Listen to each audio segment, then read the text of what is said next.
And action.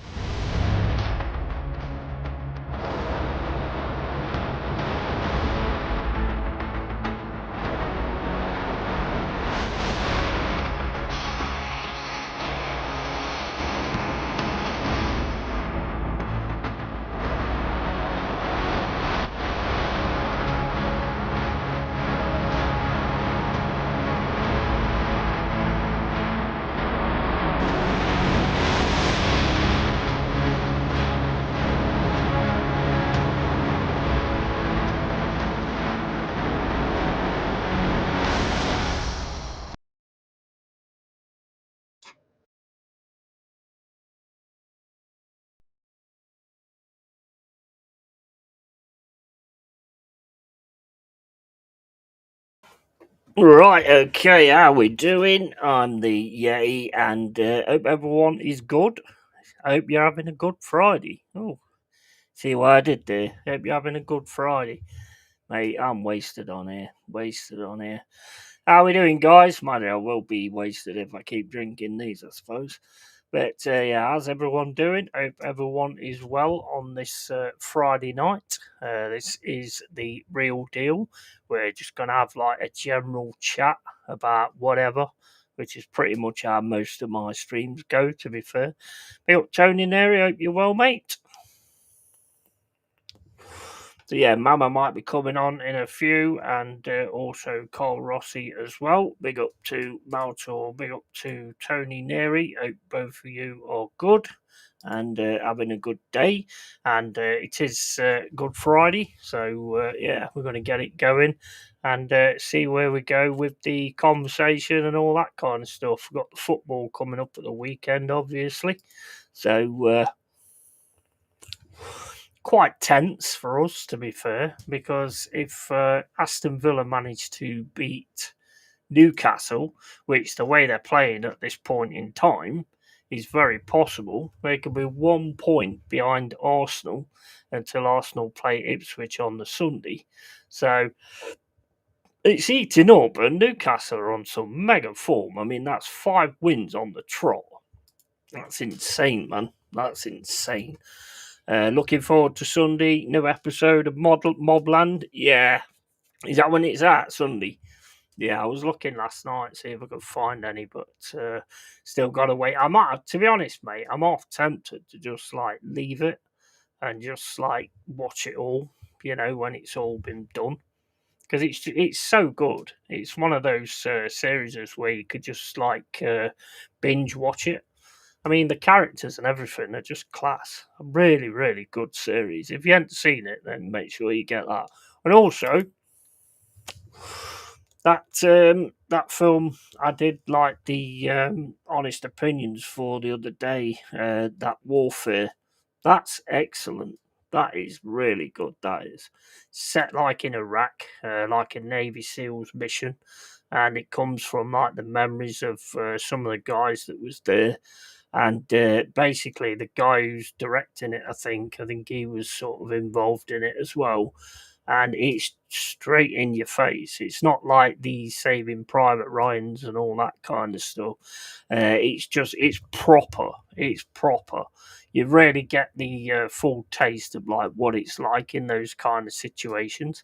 Do you ever see that one? I think it's called Bravo something. I can't remember, but where the Marines get trapped in the house, and then the all the jihad and all that lot start like sectioning around them and stuff, and they have to try and escape. That one was decent. That's another really good one. But Warfare, man, honestly, it just you're actually in the movie. It's so tense. It's such a like an intense film as well. You're just waiting for everything to sort of like kick off. It's mad. It's mental, man. If you can get a chance to see that as well, give it a watch because it's good. I mean, I think it'd probably be better on cinema, to be fair, because the sounds on it and everything are just awesome. Absolutely awesome. And it proper grips you as well, which is, I don't know how long it's on, but I mean, I didn't really take that much notice of the time of how long it was on, but it was a cracking film. Honestly, I mean, Angry Joe was talking about it. I ain't even heard of it. to be honest. But Angry Joe was talking about it, and I thought, oh, I'll give that a watch, see what I think. And yeah, I was very, very impressed. Maltor says Black Hawk Down's amazing back in the day. Yeah, that's a good one. Yeah, that's a good one as well. I love films. I don't know about you guys, but I love films that's about 2-3 hours long. There's something about films that's 2-3 hours long because you're going to get a lot of context. You're going to get a lot of background in the movie and all that kind of stuff, and you're going to get things that really sort of immerse you in the film. A bit like Full Metal Jacket, which is an absolute class war movie. Platoon is another one, which is absolutely awesome. Trying to think some of the others. I mean, there's some really, really good war movies where you get like 2-3 hours. Dunkirk is all right. It's not bad. It's good. It is good. I mean, the sound effects and everything. And when the German planes are in the clouds coming down, is terrifying. Absolutely. I don't know if you've seen that, but it's absolutely terrifying. That's another good army movie, another good war movie. But Warfare is definitely worth a look. I was watching one last night actually. Yeah, Hamburger Hill. That's another one. Oh, what's that one called with the medic where he keeps going back up there? Is it Axel Ridge? Is it? Is it called Axel Ridge? Something like that. That's a really good one as well. I think it's Axel Ridge where he keeps going back up there to grab the wounded and all that sort of stuff. I'm pretty sure it's Axel Ridge or something like that. Hamburger Hill and First Hour Full Metal Jacket. That is got to be the most like that. The drill instructor. That drill instructor's awesome, isn't he? What? How tall are you? 5'9".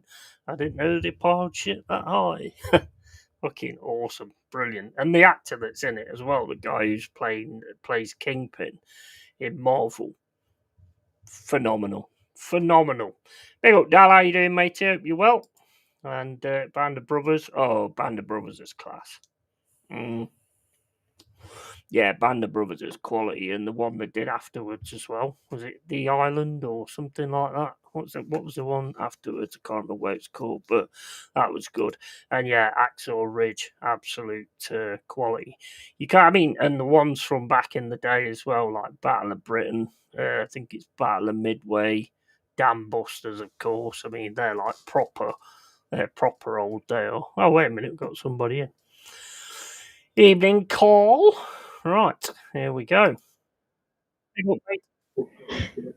Hey, hey. Yeah. Can you hear me, lad? Hey, mate. Oh, let me put the light on it. It's gonna be Grand. Grand How are you, job, mate? Grand job. How's things, man? I'm all good, man. My ears are ringing me after last night from High Low. Oh, Jesus, I can't well even jealous fucking of that, anymore. mate. Well jealous of that. Yeah, we should go. We should go sometime together, mate. If they ever go to Nottingham, mate, I'd fly over and watch it with definitely. you. Savage.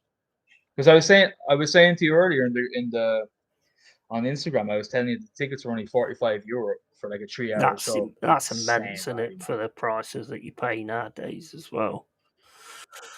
Yeah, and it was in our flagship indoor venue as well. By the way, it wasn't as if it was some small club. No, it was like in the Tree Arena in Dublin, which is like the biggest indoor venue. So yeah, man, sounds amazing. Have they got a new album out then or something?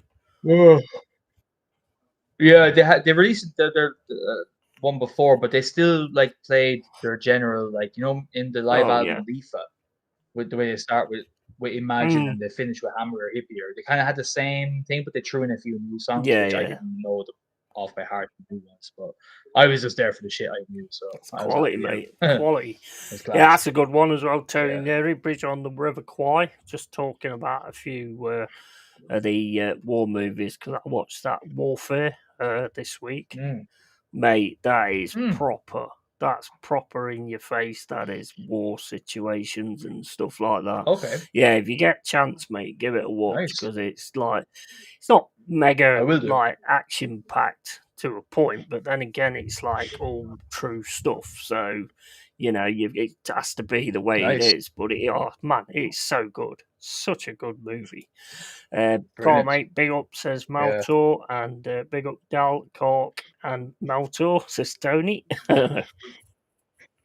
Big up Tony, big up Maltor, yeah, I mean, legends. If they come to Nottingham, or if they like gig around here or something, then I'll probably go. Probably be more the Motorpoint Arena, I would have thought. Yeah, I don't know. I don't actually know if their UK gig, if it's been finished already. Do they finish in Ireland or not? Like, because I know they were in. I think they were in Brixton there a few nights ago. But they seem to come every year, religiously to England and Ireland anyway. Look. So it'll be a regular Manchester, feature, April 21st. Well, there's no way I could do that. That's the next one, actually. Manchester, April 21st. Oh, okay. I'll not be able to get there. Is Manchester far? Is Manchester far from you? It's a fair way, I think. I don't really know, mate.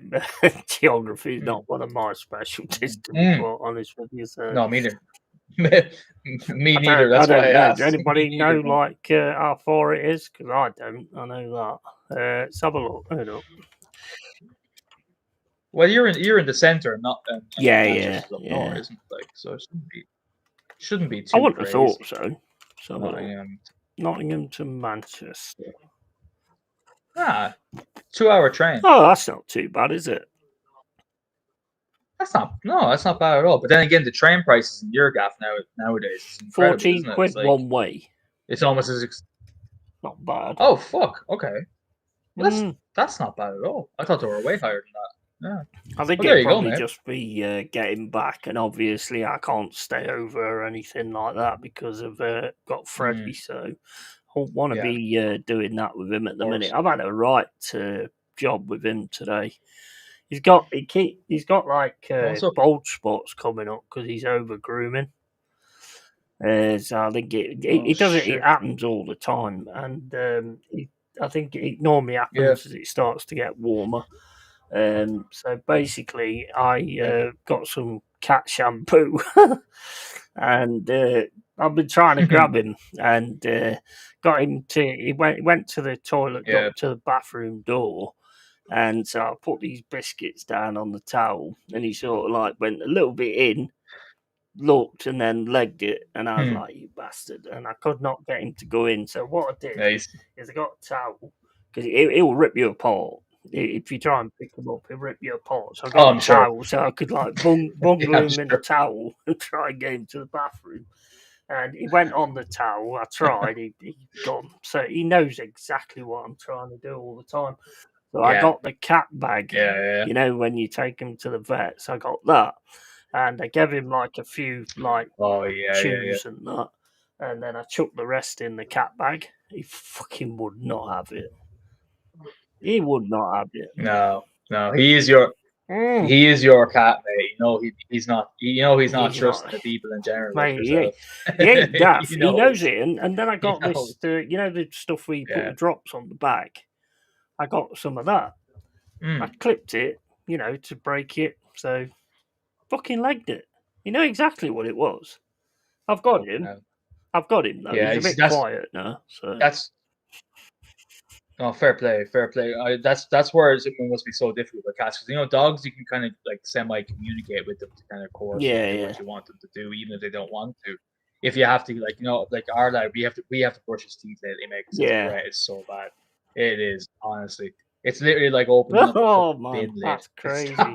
It's a bin lid for a fishmonger is what fucking it smells like. But he doesn't want to. He doesn't want to do it. But you can kind of, you force them after a while. They just oblige. But cats, oh jeez, mate, I wouldn't know where. Yeah. Big up, Anthony. How you doing, mate? Big up, lads. Having a few beers, listening to the 80s music. I can't beat the 80s, mate. Brilliant. Savage. And big up Jez as well. Sounds well, matey.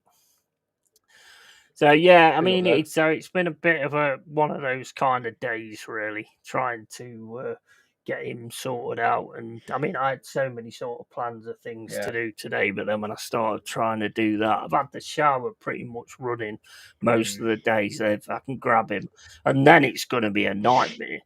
Honestly, that ain't the worst, because as soon as you know what cats are like, as soon as he gets in that water, he's going to be running around, and it's going to be an absolute nightmare to do it. Oh, lads. It's like going to war, mate. It's like actually going to war. We used to have another cat, you know, ages ago called Jedi. Yeah, spelt Jedi. And basically, if you tried to get, he's only a small cat, but if you tried to get him in the bath, he managed to spread his legs out onto the sides of the bath, and you just could you could not get him down into the bath at all. It was an absolute nightmare. Do you know why cats are like so have such a hatred of water? Do you know why? No. I don't know at all. Yeah, it's weird though, isn't it? Yeah. I think the only cat I know that isn't like afraid of water and actively seeks it is. Does anybody else know? I think they're the only ones that don't mind. Yeah, that'd be an interesting question if anyone knows, because like they really do seem to fucking fear it, like absolutely loathe it. Big time. You're fearing that beer right now, Ben. The way you were drinking. Big up, Jez and Anthony, mate. How you doing? So so I mean that's kind of been what today's been about, and obviously you've probably seen. Well, you will have seen that Arsenal managed to do the job against Real Madrid. Good job, mate. I was watching that quietly on my own, mate.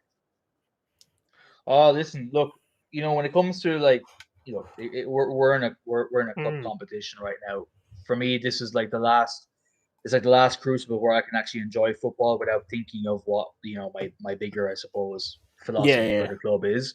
When it's a cup run, I'm enjoying it. I'm just enjoying every game. And in fairness to them, over the 2 legs, Jesus Christ, I'm very impressed on those 2 legs alone. It's lovely to see. It's nice to be in the semi-final of the Champions League. Look, just go on and win it now, lads. There's no point celebrating this. Definitely. Like, yeah, it was fun. Yeah. Great to beat Real Madrid at home. It's great to beat them in the Bernabeu. Fantastic. Well done, lads. You all played very well, except for Odegaard. He was absolutely atrocious. To be honest, it wasn't the most entertaining of watch-alongs. It was a very difficult watch, but at the end of the day, you did what you had to do, and some of the defending you did was absolutely phenomenal at times. Oh Jesus! Even Kivior was really impressive. Like I've been really surprised by that. Over the last few games. And I'm not bringing this to like a negative light. I'm really not trying to do that. But like, what really makes me wonder is like those players have that in them, right? Where the fuck has that been? Where the fuck has that been? Y'all can do that. Y'all can do that. Declan Rice, my goodness gracious, what a performance as well. Jesus Christ. Partey as well. Yeah, I know he's suspended now for the next game, which is a big fucking loss. But again, if the team turns up like the way they did it in those last 2 legs, whoever fills his place, hopefully they can do the same thing. Most likely be Jorginho, however you pronounce it. But yeah, no, it's shocking. Very enjoyable. You know, I watched those 2 games away from YouTube. I just wanted to enjoy it without thinking of anything else. You know, cup competitions are my absolute weakness. I love them to bits. So, yeah, hopefully, mate. Let's see. Let's see what happens. Absolutely.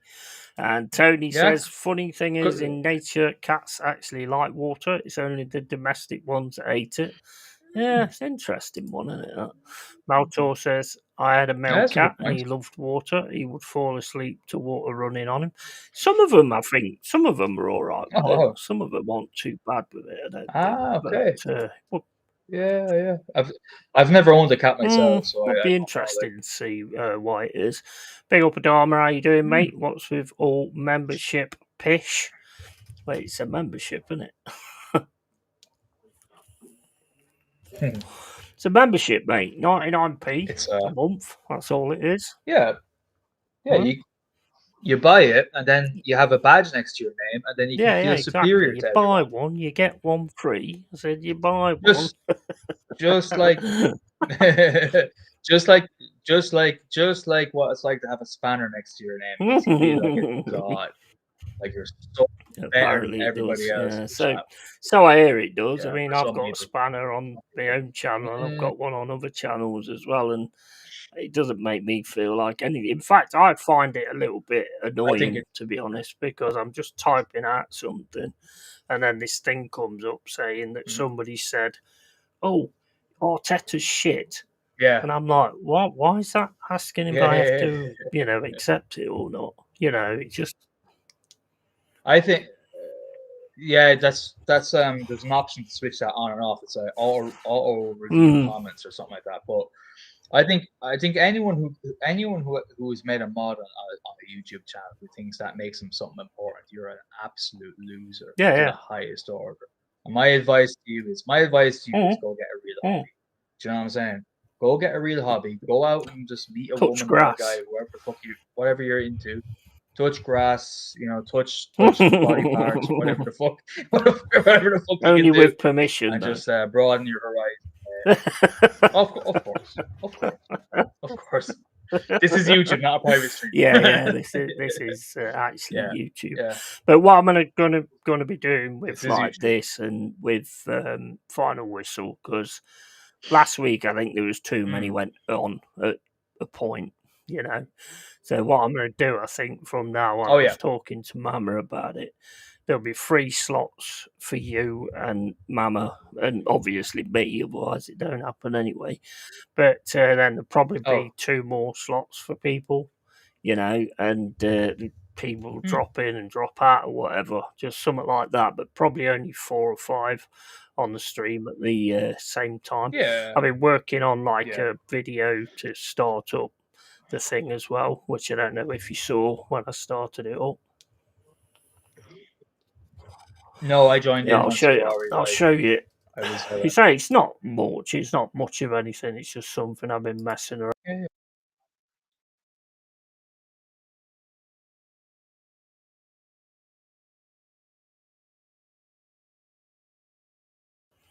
Here you go. That's all it is. There's no there's no music to it at the minute. I've been working on a few other things, obviously doing the doing the reviews and stuff like that. I've decided when I do the watch-alongs and stuff like that, I'm getting bored with some of the games, I'll be honest, and it gets really difficult to do them. Although that Man United Lyon one last night was actually awesome, to be fair. Yes.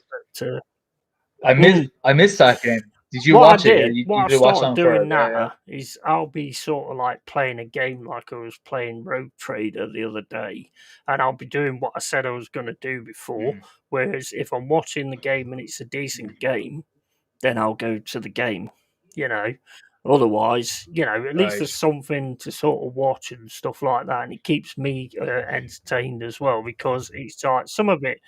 It's just honestly, mate, I think they should change the name of football to short back and sides. Yeah, no, but that's that's. I mean, I've been saying that too for a long time. I've been very bored with football in general. Like for me right now, I'm ecstatic because we're in a cup competition. That's what exciting me. If we weren't in this stage and we were where we are on the table, I honestly I don't think I'd be barely paying attention to any of the games for the rest of the season. I don't even know when we're playing next. For example, I think we're playing Saturday. On Sunday. I'm not even sure. Against Ipswich. At, Sunday. Okay. Is it what's their ground called? Portadown Road or something? Is it called? I don't know. Oh, I have no clue. But yeah, but that's just the point. I just don't care. We don't play for it. It's just not fun. Might be a privileged Arsenal fan thing to say, but same time. Unless we're in the shout for a competition, I'm not. No, absolutely. Maltor says I'm a mod on YT. That makes me very important. Laugh my arse off. Who actually thinks that way? Believe it or not, there is actually people that think that way, Maltor. Oh, mate, there is, sadly. Sadly, there is. Sadly, there is not in this brilliant space, but there isn't many other spaces. I tell you that for fucking free. 100%. Anthony says if that's pontoon, yeah, he fuck me, you bastard. I don't know what it is. I just got a picture of some cards and just put it behind me, basically. It's got a Joker in the middle, but I can't see that because my head's there. Big up, Joanne. Hope you're well. And Derby lost today, didn't they, against Luton, apparently. I was going to watch that game, actually, but didn't get around to it. So for every watch along, or like say if Forest are playing, will you Oh yeah, I'll definitely be doing Forest. I'll probably be doing Forest that way. I'll probably be doing Arsenal that way because there'll be like a guest on anyway. Yeah, and yeah, I mean it was like that game, the Arsenal game I watched the other day. I mean the old watch along for me was a little bit boring. I mean I know that you've got to do what you've got to do, and you did what you did well, but it just didn't make a very interesting watch along, to be fair. And then when Dell came on, it kind of picked it up a little bit. Oh, fair. Yeah. No, I mean, in fairness, look, I mean, not every game will be, I suppose, like especially if it's not a club of your following. That's why that's why I'm happy I'm not a YouTuber, like for football. I couldn't. There's no way I could entertain people. I could barely entertain people when I want to, let alone if I'm watching a club I'm not like a fan of or affiliated to. That's the thing, though. I mean, because it's like you've got no atmosphere or anything like that. Like when you sit and watch a game, you've got the atmosphere going on and everything like that. So you've got no atmosphere whatsoever. You've obviously got no commentary because you're sort of doing it yourself. And I like doing the commentary, don't get me wrong, but I don't like doing passes to this defender, then back to that defender, then he passes it back to him, and then he gives it to the goalkeeper. It's just like, oh my days. I mean, probably the best one you could do at the minute would probably be Newcastle, because they seem to be on an absolute fucking tear, don't they, at the minute? Yeah, absolutely. So, they're ending the season very strongly, for sure. Yeah, and if they manage to beat Aston Villa tomorrow, they're going to be 1 point behind you. Yeah, 1 point behind you. If we, which we've got to beat Spurs on Monday, and then we're going to be, what is it? We're 2 points away from them, I think. So they're still going to keep the third spot if it actually works that way. We'll probably lose to Ipswich now, says Joanne, and I'm a mod on 10 different channels. Maltor, trust me, it's worth a wank. It's not, I mean, nah. I just, to be honest, I mean, some of the stuff that people say, I mean, the problem is as well, is that I find is people just get made mods, but they don't get told by the person that runs the stream or runs the channel how they want it modded. So that's where you get the problems where people get rid of someone and then they go, well, what you got rid of him for? Oh, that won't, this, that, and the other. And I mean, I'll be honest, really unprofessional ones will actually call the mod out while they're actually on the stream. That's a bit out of order. But this is why I sort of have a group with these guys in it where we can sort of discuss things like that. Yeah. Yeah, exactly. No, that's the best way you can do it. I know. And the thing is, you can take that model even if you become massive. You can still keep that principle and that ethos if you. You never know that. Well, to be honest, I mean, with the things that I put out there and stuff like that, with this kind of thing, it only takes that one video to sort of go viral on whatever you said or something like that. Restreams now added the AI clips thing. So I've got that like trial for 7 days. If you want it sort of full on, it's 50 clips, I think, for like $19, which is 14 quid. So if I did decide to do that, which I probably will, then that would make the old restream cost about, if I can sort of put it on and then cancel it and then they'll give me the discount again. If I could do it that way, then I'll probably get everything for about 22 quid. Which is 13 quid cheaper than StreamYard. Why not? Yeah, well, there you go. There you go. And it's whatever suits you as well, mate. Of course it is. So whatever fucking suits you at the end of the day, whatever you're happy with using. You know? Oh, there you go. That's it. Like that's yeah. Yeah. You've always got to work within your means, otherwise you're gonna put yourself into a bit of bother and stuff like that. So, but the thing is with the games, I mean, I enjoy playing the game, so I'm gonna be enjoying the stream, you know, and I'm still gonna be talking about the match. So it's not really that much different, to be fair, than actually sitting there. No. I think it's a really good concept for games that don't mean much to you. You know, like I mean, like for games that are like, you know, that don't have much meaning, like, you know, like I suppose if you're going to do any Arsenal watch along going forward for the rest of the season in the Premier League, you could easily do that if you don't have a guest on. Oh yeah, that's the plan basically. Yeah. If somebody comes on, or if I bring Dal on, then obviously I'll take the game off. And because it's on Restream anyway, all I have to do is just unshare the screen, and then it becomes us on the screen anyway. So I can do it that way as well. Big up, Yeti, Rossi, and the chat. Only 2 games from a final, and I still don't care. Yeah, I mean, look, he's scoring amazing. Yeah, he's scoring amazing at the minute. Can you get that store? That's the question, isn't it? It's so hard to know, man. It's so hard to know. I personally don't think so. You know me, I'm a pessimist under this regime. But like, you know, we're in a semis, and that's it. You know what I mean? Like, just enjoy it now. This is the time to enjoy it. I even said this. I think not the last time before we were on. I don't know. It was a final whistle or real deal. I'm not sure which show it was.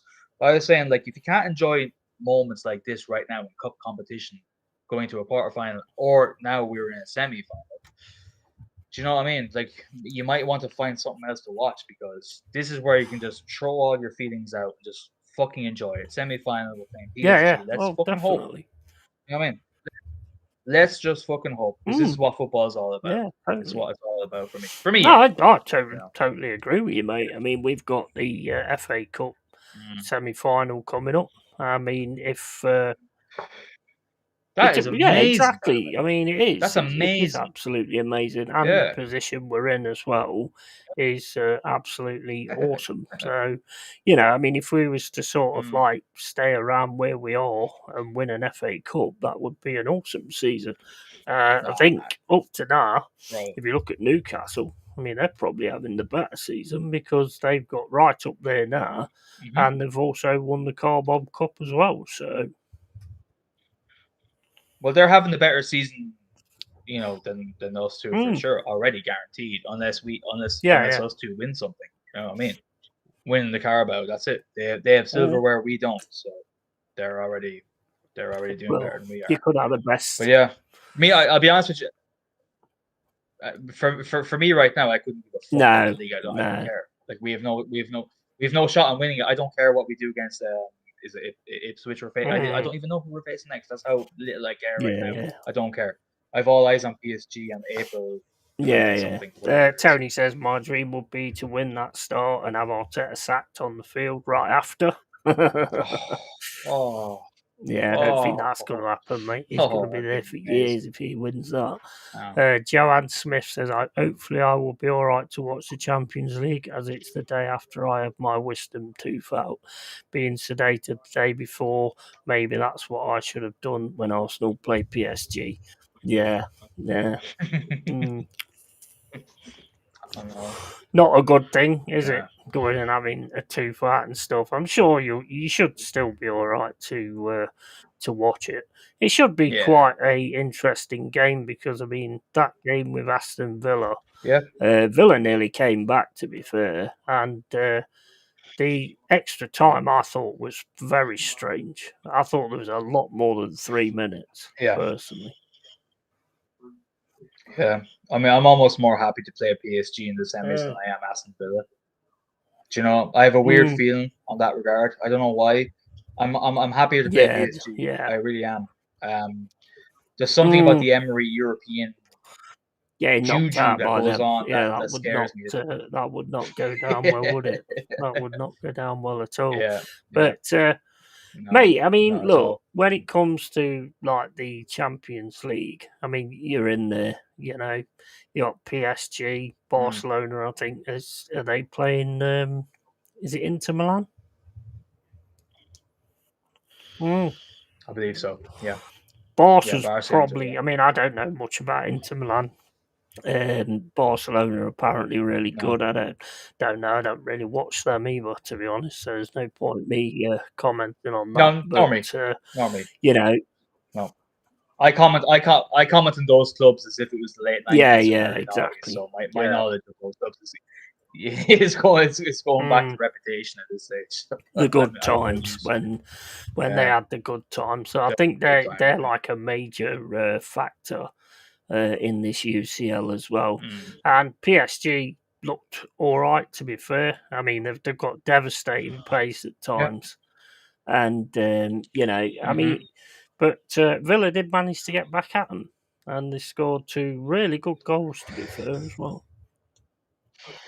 See, that's the thing. You know, that's the thing about PSG. Like this season, like they look incredible, but they almost play like I would call they play like wasps. They're so aggressive and often reckless at times. And you know, for us, like I see that we could get them on the counter, perhaps, you know, a few times. Even if we don't show up to the that we did against Real Madrid, at least there's some holes that we can exploit. Pause, no homo, and all that. What the youngins.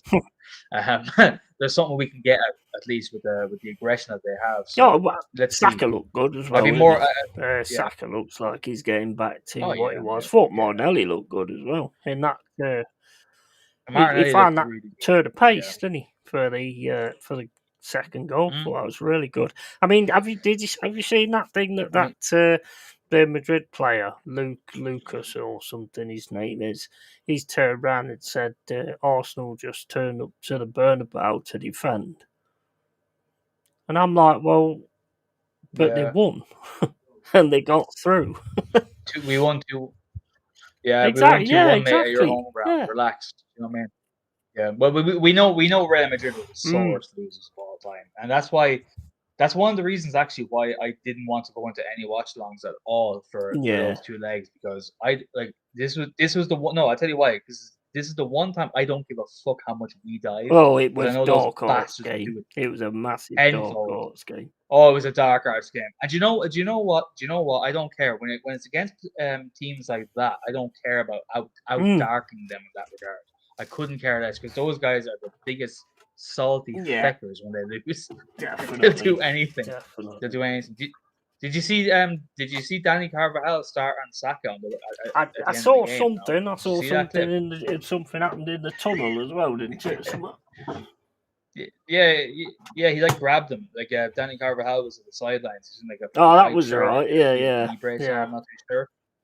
Yeah, Saka was walking off, and he grabbed him by the cheek and said something to him, obviously offensive. Saka was like, "What the fuck?" You know, Saka's not the most aggressive guy, and then he just pushed him away, just anything to do, anything to rattle people. It's so funny. But yeah, no, it's fun. I'm looking forward to the next round. On we go.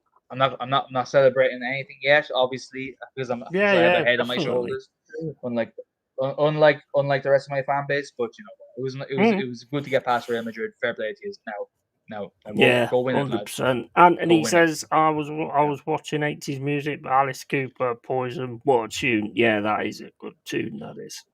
Brilliant tune. I love that guitar. That is a tune. When it starts up, it's fucking awesome, that tune is. And Tony Neary says, PSG are much improved since we last played them. Yeah, true. You're in it. You're in it. You just got to go and win it, haven't you? Yeah. You know? We're here. Yeah. Exactly. We're in it. Semi-final Champions League. It's always fun. It's always fun. Because you remember, I said earlier on in the season that I had that dream where your lot was celebrating. And I thought it was like winning a league. It could actually be, it might not be anything really. It might just be me eating with too much cheese before I go to bed. But literally, bro. But you never know, do you? It could be the Champions League instead. Pudding was ace, man of the match again. He's come on leaps and bounds, and he was incredible. Come on, for these 2 games, he came out of nowhere. He absolutely just came into. He burted up like a phoenix. It was insane. He absolutely controlled both legs. Like never even mind the free kicks, which are insane alone. But just his control of the midfield for both legs is insane. I haven't seen that for a long time. Watching Arsenal, I haven't seen that. No, exactly. I tell you, the one thing that impressed me the most, and this would sound kind of weird, but it reminded of us of it's it reminded me of us a lot, and that was like every time they put the ball into the box, what an Arsenal head was on it. You must have worked so hard in the training for that game to actually get the box that solid. I mean, there was only one time I think they got it through and actually got a chance, and that was the one right at the end. And the guy that he bought on, Garcia or something like that, volleyed Frank it across the just wide of the post, and that pretty much was the only time that they actually got through. Yeah, I thought you played a perfect game for what it was. If it was, and I think getting that 3-0 in the first leg, that was huge. That was massive. Absolutely massive. Yeah, that's the reason we're true, mate. I didn't. That's the reason. It's the reason we are true, in my opinion. Big up, Jez. That's the reason. That's the reason we're true, in my opinion. But then again, at the end of the day, in the second leg, we still fucking won the game. But yeah, you know absolutely, what I mean? So even 100%, if it was a 1-1, but what I mean is, like, if we're getting them 3 goals in that first leg and going back to the Bernabeu, it meant you could play that tactic that you played. You know, whereas if you had to go sort of head to head with them in that respect, then there might have been some spaces opened up and stuff like that. I thought he was bang on, to be honest. Have you watched the replay, Jez? No, I caught the last 20 live. Yeah. I did record it. I watched it back once. Yeah, I mean, it's a great game. Great game. It was a good performance. It was a great sort of defensive performance, and then to get the 2 goals as well, you know, lovely. I mean, all of you must have had your heart in your mouth though when Saka got the penalty and he got saved. Oh, by the way, why did Odegaard give it to him? By the way, what the fuck is our captain giving it to him? I thought he should. I actually said that. I thought he should, but you know, nah. He's a false captain, that lad. He needs to go. I cannot stand Odegaard. I cannot stand that. Well, when it started kicking off and Partey was going up to one of their players, who was it that dragged him away and told him to, you know, get your fucking head right and all that kind of stuff? Yeah, exactly. Rice did. Yeah, exactly. Our real captain. That's what captains do. Exactly, sir. Hey, Jez, how are you doing, man? Keeping well? I'm good, man. I'm good. Yeah. Yeah, sure. I didn't see the whole game live, unfortunately, but I totally agree with what you said about Captain Rice. If you watch that clip, Odegaard is stood in the background, didn't say fuck all. No. Rice went up to him and pushed him away and said, "What are you fucking doing?" He did, didn't he? He said, "Get fucking head in the game." Yeah, he did. I mean, and that just sums it up for me about Westergaard, because he's no captain. He hasn't got the balls to be a captain. No, you know, no. Yeah. Absolutely right on that. Sooner Arteta sees that, the better. He won't, because he knows that Rice will stand up to him and he'll give him what he wants to, what he wants to say. Yeah. So that won't happen. I'm sorry. No. True, absolutely true. Tony Neri says first leg has me nervous with no Partey. Wonder who Super Duper Mick will sub him with. Probably Zinchenko. Going to be a real trouble spot for us. And also, thanks so much there, Cole, for the 5 memberships, mate. Absolute legend. Make sure you thank Cole if you manage to get one of those memberships. Cheers for that, mate. That's tough. Not to talk. Oh, good. But yeah, it'd be interesting to see who he slots in, instead of Partey. I have no clue. I presume you'd it'd be imagine Jorginho, so, wouldn't you? I don't know. Yeah, you'd imagine so. That's a big loss. That is massive, a big loss. Massive. But you know, a lot of the players on that pitch on Wednesday did the exact job they needed to do, and they was all 100% on it as well. Yeah. Skelly, leaps and bounds, really, really good. Kept his head, got trud on, everything, and still kept his head and still stayed in the game. So, you know, you got to give respect for that kind of thing. 100%. 100%. Marino as well. You know, I thought he did well as well for where he's playing at the moment. You know, so I mean, you can't knock it, mate. To be honest, I mean, like I say, no. Are you going to get a star, Jez? Are you going to get a star? No. Yeah. Ask me that in May. Yeah. I'm not getting gassed up about it. No, I wouldn't either. I wouldn't. No. Long. But it's nice. It's nice to be in the semi-final. Of course, yeah. No, absolutely. It's nice. Absolutely. I'm not getting carried away on the clouds like a lot of people are. We've been here before twice. True. So I'm not rocking and rolling and giving it all the big large. And, I told you so. This is the best manager. Da da da da da. But he ain't won it yet, is he? No. That's very true. Very exactly. Yeah, it's so true. Actually, Arsenal fans expecting you and like the likes of Lee to eat their words based on no trophies yet. Yeah, that's embarrassing. Yeah. Fuck off. We haven't won it. Fair enough. If we win it, then fair enough. All that, all's fair and open war and all that shit. But like, mate, we're only in the semi-finals. Relax. We have PSG. Are you gonna apologise if he wins it? No, I'll never apologize. Never apologize. No, that's all I keep hearing. Because this, I'll say, well done. Now go and do it again. Exactly. Get you the league. Yeah. Go win the fucking league. That's the main one, isn't it? Really. Yeah. What do you think about Newcastle at the minute, Jez? They're on an absolute tear, aren't they? They're flying, aren't they? To be honest, I've been out of the picture a bit this week with football, with the wedding and all that shit. How'd it go? Yeah, excellent. Awesome. Excellent. We had one idiot at the reception. He was way out of order, but he had to go. Really? Yeah, unfortunately, yeah. He was acting like a complete knob. Towards the end, he'd had way too much orange juice. Way too much to drink. And he's just been an absolute idiot. So we asked the hotel manager, look, can you get rid of him?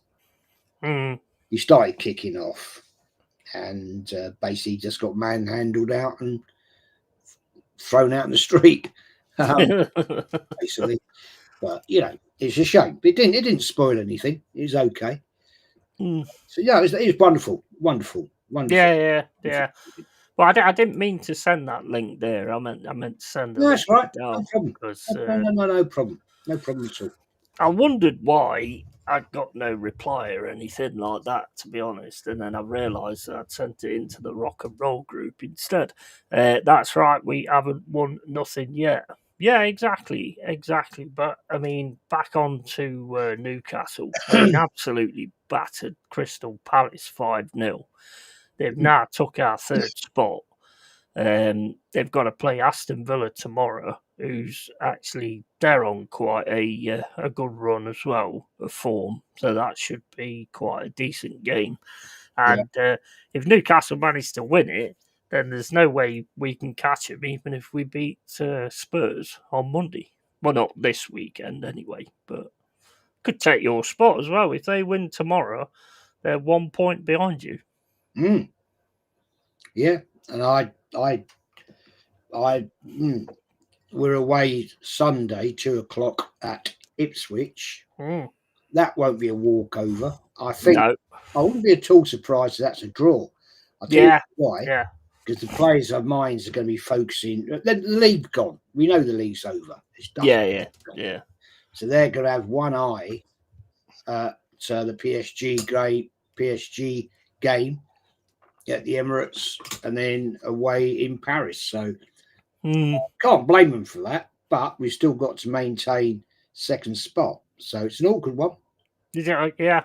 It's one of those challenges, isn't it? Really, but I mean, where it comes to like the Champions League and stuff like that, like you say, the mind will be a little bit more on that. And Ipswich are quite a bitey team as well. You know, they're not going to sort of shy off from making challenges and things like that. I mean, there's one or two nasty ones went in on Saka in the Real Madrid game. Well, they've probably still got ambitions to stay up. Yeah. Well, it's going to be difficult, though. I think there's a lot of points to gain. But yeah. Hi, Joe.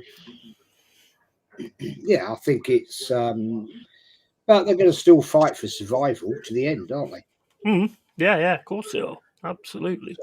So it's not going to be a given. I'm predicting a draw on that one. Yeah, I think I probably agree with that because I think they have been picking up like quite a few draws and things like that as well.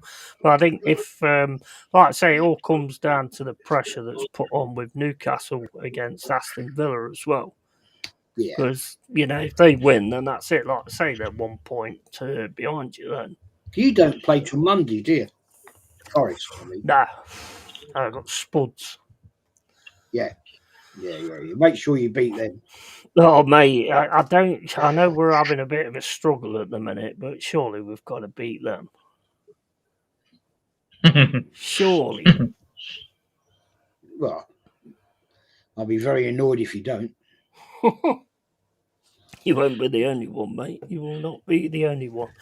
But, you know, I mean, look, the way I look at it with our season's been amazing. And if we can carry on sort of like grab another 2 or 3 wins or whatever and get in that semi-final, getting that final of the FA Cup, you know, possibly even pick it up, you never know. So, yeah, we'll see. I mean, I'd be happy with that, to be honest. Yeah, absolutely, man. Oh. Carl, have you bought that list yet? Oh, mate. No. I'm on a very normal salary, sadly, and my savings takes a long time for a purchase of that ilk. Maybe in 2030, Jez, I might be able to come back. And say, here we go. Maybe, man. And that's me being. How much is it anyway? That's like what, 3.5. Was that it? No, I'll lend you that. Ooh, you get cheaper than that. 3.5 in Ireland, anyway. I think first Les Paul standard. Is that euros? 3.5, Jez. No. Oh, yeah. Oh, sorry. Yeah, euros. Yeah, euros. It's just dismissal. I've seen here. I've seen him over here. Let me look it up. For like 16, 17, 50, something like that. Oh, sorry, no, Jez, I'm way off. No, drop a grand. Yeah. 2,000. Sorry, Christ, you're going for a yeah. Go ahead. Hey, don't tempt me. I saw one today. It's at 1986 flame top. Second hand, mint, absolutely mint it was. I thought, oh, look at that. What a beauty. And it's very much like mine, the Heritage Cherry Sunburst. I looked at it, I thought, fuck me, look at that. 5.5 grand. I thought, well, we'll forget that then. Jesus Christ. Sterling as well. That's pound sterling, yeah. Wow. The fuck? I thought, yeah, well, we'll forget that idea. Yeah. You see, now I'm concerned because I had the price in my head way higher than it actually is. And now that it's not as high as I thought it was, now I know I'm probably going to put myself in a bad situation. Somebody actually told me, after seeing it, I don't know if this is true, but it's worth researching it. a mate of mine is actually Irish. He's a very, very good guitar player. He plays mainly acoustics. Mm. He's a very accomplished guitar player. And I was chatting to him 3-4 weeks ago. And he said to me, it's cheaper to buy a guitar like what we're talking about in England and have it shipped to Ireland. Mm. Wow, if you buy it from a reputable music shop in the UK, it's like he said it's about £200 cheaper in the UK than Ireland because of your import taxes or something. Mm. Yeah. It wouldn't surprise me, Jez, to be quite honest with you, actually, now at this rate. Because I know there's the UK site I used to order off before was Guitar Amp Keyboard. Oh yeah, GAK. I know the guy who owns you know that. Them, Unfortunately, Gary. No way. I knew him Gary Marshall knew him very well. Unfortunately, mate, they've closed down. Fucking hell. Oh Jesus! I bought my original Les Paul Studio off them. Yeah, back when I was like Brighton. 16 years old. Like they're in Brighton. Yeah. North Oh Road, my God, small world. That's Jesus where I Christ. bought my Les Paul. Fucking hell. His shop. Gary Jesus Marshall. Christ. Yeah, I've known him for years and years. Unfortunately, they've shut down. What a shame. They've gone. No, what a shame. That is a shame. That was such a great. That was a great storage. That had absolutely everything you could ever think. There's actually, gosh almighty, Anderton's in Guildford, been around since 1964. They're brilliant. That's where I bought my amp from. Nice. Okay, and Anderton's, it rings a bell. There's actually a lass who, because I saw it on one of the videos when there's, how they do these videos where they're going around the streets. She actually makes these custom guitars, and she can kind of put anything onto the body or whatever you call it. I don't know. So you can have sort of anything that you want, like Hendrix or something like that. You could have like one with, say, Arsenal, something on the EIE or whatever it is. Yeah, you could only ever hit the second fret if you play that guitar. We got it. Yeah, we got it. But yeah, I was looking at it the other day, and some of the designs that she's got are brilliant, and it's all made by her as well. She does all of it out of wood and all that. Yeah. Brilliant. Absolutely brilliant. Yeah, there's some very clever people out there doing that shit. Yeah, it's just awesome. I mean, because, like I say, you can have whatever you want. You have a Forest badge on it or whatever, or, your EIE or anything like that. Tottenham is shit on the back or something like that, Now, you want Tottenham is shit on the front. Well, yeah, or on the front, when you're playing it so everybody can see it. And you can get your band to cover EIE. Raiders of the Night. That's what that's called. Raiders of the Night. Yeah, you get your band to cover that, and everything will be sound on that scale as well. But so I mean, look, when it comes to like Forest and stuff like that, we're having a bit of a wobble at the minute. We're not bottling anything, like was said the other day. I don't think one thing you can't call Forest at the minute is bottlers, because there's nothing really to bottle, is there? No. What a stupid comment, by the way. What a stupid comment. Tick. No. You see, that was just somebody who didn't know, that they were in a space like the cave where people actually talk like humans, actual humans. And they were caught up in your typical YouTube mindset of having to jest at everything for the sake. Yeah. Well, they'll learn eventually. They'll learn eventually, hopefully. Well, yeah, because the thing is as well, what kind of bugged me was it was like a Chelsea fan, and if anybody's bottling shit at the minute, then you've got to look more at them, haven't you? I suppose with how much they've spent Scout, how you doing, mate? Get the guitar wood from Sherwood Forest. Yeah. I see that. Yeah. Yeah, could do that 100%. Have Robin Hood on there as well. That'd be absolutely awesome. But I mean, left, is it? Have you seen all these like rumours that's going around at the minute about players and all that kind of stuff?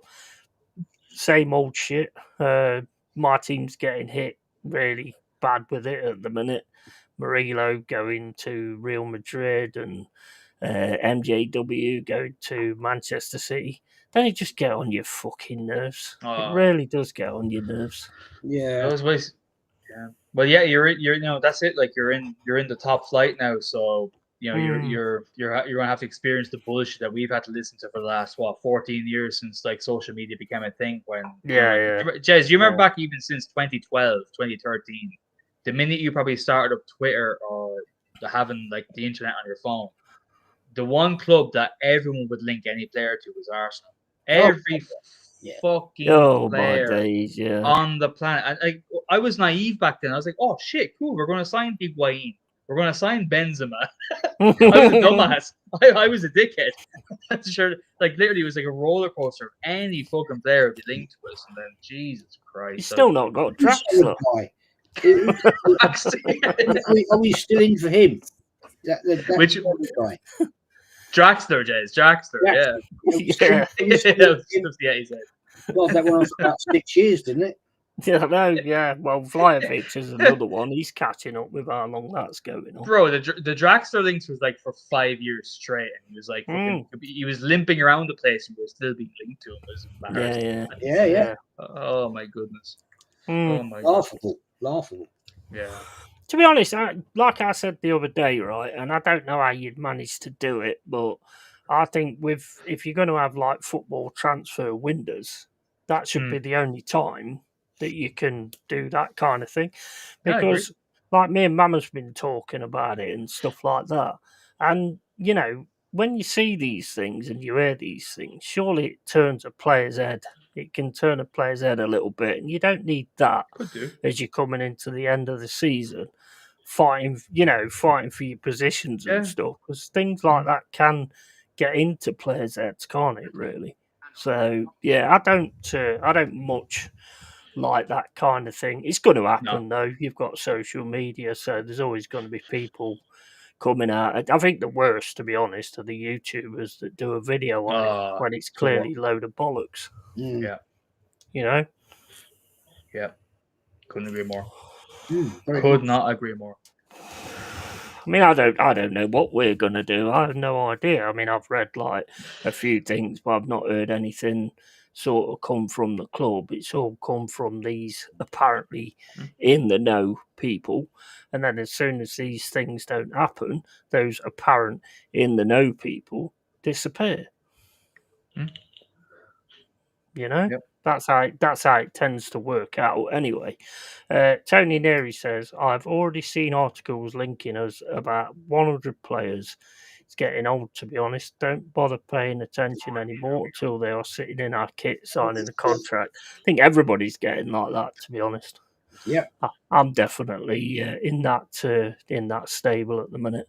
I'm going to start calling them transfer conspiracy theories. Yeah, that's brilliant. If they bring back the X-Files, it'll probably be on that. Yeah. I don't listen to any of it until, as Tony said, you actually see him sat in the chair with an Arsenal shirt on. Yeah. And then until that, I just don't buy all of it, to be honest. Yeah. I think your outgoings are pretty obvious, aren't they? I think Sterling's probably going to be gone. I fucking hope so. Yeah, I think Sterling will be gone. Yeah, he will probably. But this whole transfer, this whole transfer sensationalism is just pure. It's just pure clout chasing on all fronts, and that's fine if the legacy media does that. But when you have a massive population that is doing independent media on YouTube following football clubs, should I say? Sorry. for those people to repeat that sort of stuff and give that sort of stuff fire and feed the fuel to the fire is absolutely embarrassing. the reason why people start YouTube channels is to offer a different, more insider voice than what those other dickheads think that they can talk about at free will. You know, so it needs to end. The best thing we can do is ignore every single fucking transfer rumor for any club. As you said, as you both said, until it's in the guy is wearing the fucking shirt. That's it. Only comment then. And that's it. 100%. All those dickheads will go away. Yeah, totally, 100%. I mean, the thing is, they've got these all these creative like Photoshop things anyway now, aren't they? So you do actually get players in your football shirt. You know, I mean, I've seen Cunha in our shirt on so many different pictures. I mean, to be honest, when it comes to social media, I've started to ignore most of it anyway because I just can't be bothered reading any of it. I've deleted most of it, to be fair. You have to. It's just annoying. It's just annoying. Yeah. Big up, Mama Flossie. You well? Big up, Mama. Big up, Mama. But you have to, like, even myself, like, I try to make a conscious effort during my work week, Monday to Friday evening anyway. I try to stay off my phone as much as possible. I just try to. And to be honest with you, mate, it makes a massive difference. It really does. It makes a good difference to your life. Being stuck, like, behind the screen, I mean, most of us do that for work nowadays in some way, shape, or form, in some degree, and it's not good, especially doing that in your social life or for entertainment. It's good to limit it, make a conscious effort to limit it. I tell you, you will feel better. You will feel better. Yeah, I do. Yeah, definitely. I do. There's always loads of stuff like that going on, though. There's always, I was saying to someone the other day, because who was talking about some fucking trans actor or something like that, and somebody turned around and went, well, why do you lot keep getting bothered about it and all this, that, and the other? And I was like, well, basically, if it weren't shoved down our face all the fucking time, we wouldn't give a shit about it, you know? Exactly. Very true. That's spot on, mate. I've nothing to add to that. That is spot on. Spot on, mate. I've got a bounce, boys. I'll catch you. Okay, mate. Yeah, no worries, buddy. Good to see you, Carl. And mate. Always been catching up, Des. Yeah. Take it always easy, a pleasure, mate. We'll do Ipswich Arsenal if you want on Sunday. Say again, mate. We'll do Ipswich Arsenal on Sunday if you want, if you can. I can. I've got a feeling we've got people for dinner. Oh, okay. If we haven't, then I would certainly jump on with you. Yeah, no worries, man. Yeah, well, it says offers there anyway. I'll let you know. I'll send you an Insta. All right. Good to see you, boys. Take care. Pleasure catching up, guys, as always, mate. Take care, buddy. Yeah. Take care, everyone. Take care. Take care, legend. Take care. Jazz getting down, Danny said, Jazz getting down with the future. I'll hit you up on Insta. I'll hit you on Insta. Love it. You know, do you know what? I'm actually. It's actually nice. It's nice to hear him say, like, you know, I might have to focus on, you know, having people over on the Sundays. Yeah, why not? Maybe. Yeah. No, it's lovely. No, for me, that makes me happy to hear that. To be honest with you, just personally, I think it's better. It's better in life in general. You know. You've got to have other things that you're doing and stuff like that anyway, haven't you? So 100%. You know, I mean, I would 100% like go with things like that. You know, I might even. I don't know yet, but because my landlord's supposed to be coming round on Sunday, so I might even just go to the pub and watch the football at the pub for most of the day. I'll be destroyed by the end of it, I suppose, but you just don't have to get to see him. So yeah, well, true. Might actually work out in a good way in that respect. Do you know kind of what's gone off? No, I'm not going to say. I won't say on stream. No, don't say it here. I've caught the gist. The very bare minimum gist. I think I did miss maybe a crucial element of it. Though. Yeah. Which we can cap up. We will catch up afterwards. Don't say it's not for saying on stream or anything. No. But I mean, and I've also got that dispute with I can't believe that that 24/7 thing. Yeah, I loved your email, by the way. That was so it's really good, isn't it? It's really very good. It's like the emails I write every single fucking day in my work. I was like, oh damn, I might hire this guy. It's proper. I'm very good with sort of doing stuff like that. But as you should. I've worded it really well as well. And the thing is, it's like. What I couldn't understand is they're like they made a bit of a mistake, to be honest, saying that it's bringing our company into this. And I will mention that to them as well when they get back to me, and she says like, okay, we'll do that or whatever, or they'll leave it the way they've said or whatever. I'll say, look, just a word of advice. Don't say that to people, because then you put yourself in a bad spot. And it gives them a lot of heat. Ammunition. Ammunition's better. It gives them a lot of ammunition to actually try and get something for it. But I mean, the site I went on it, and I put my account in, and it was like no transact or anything. I'm like, what?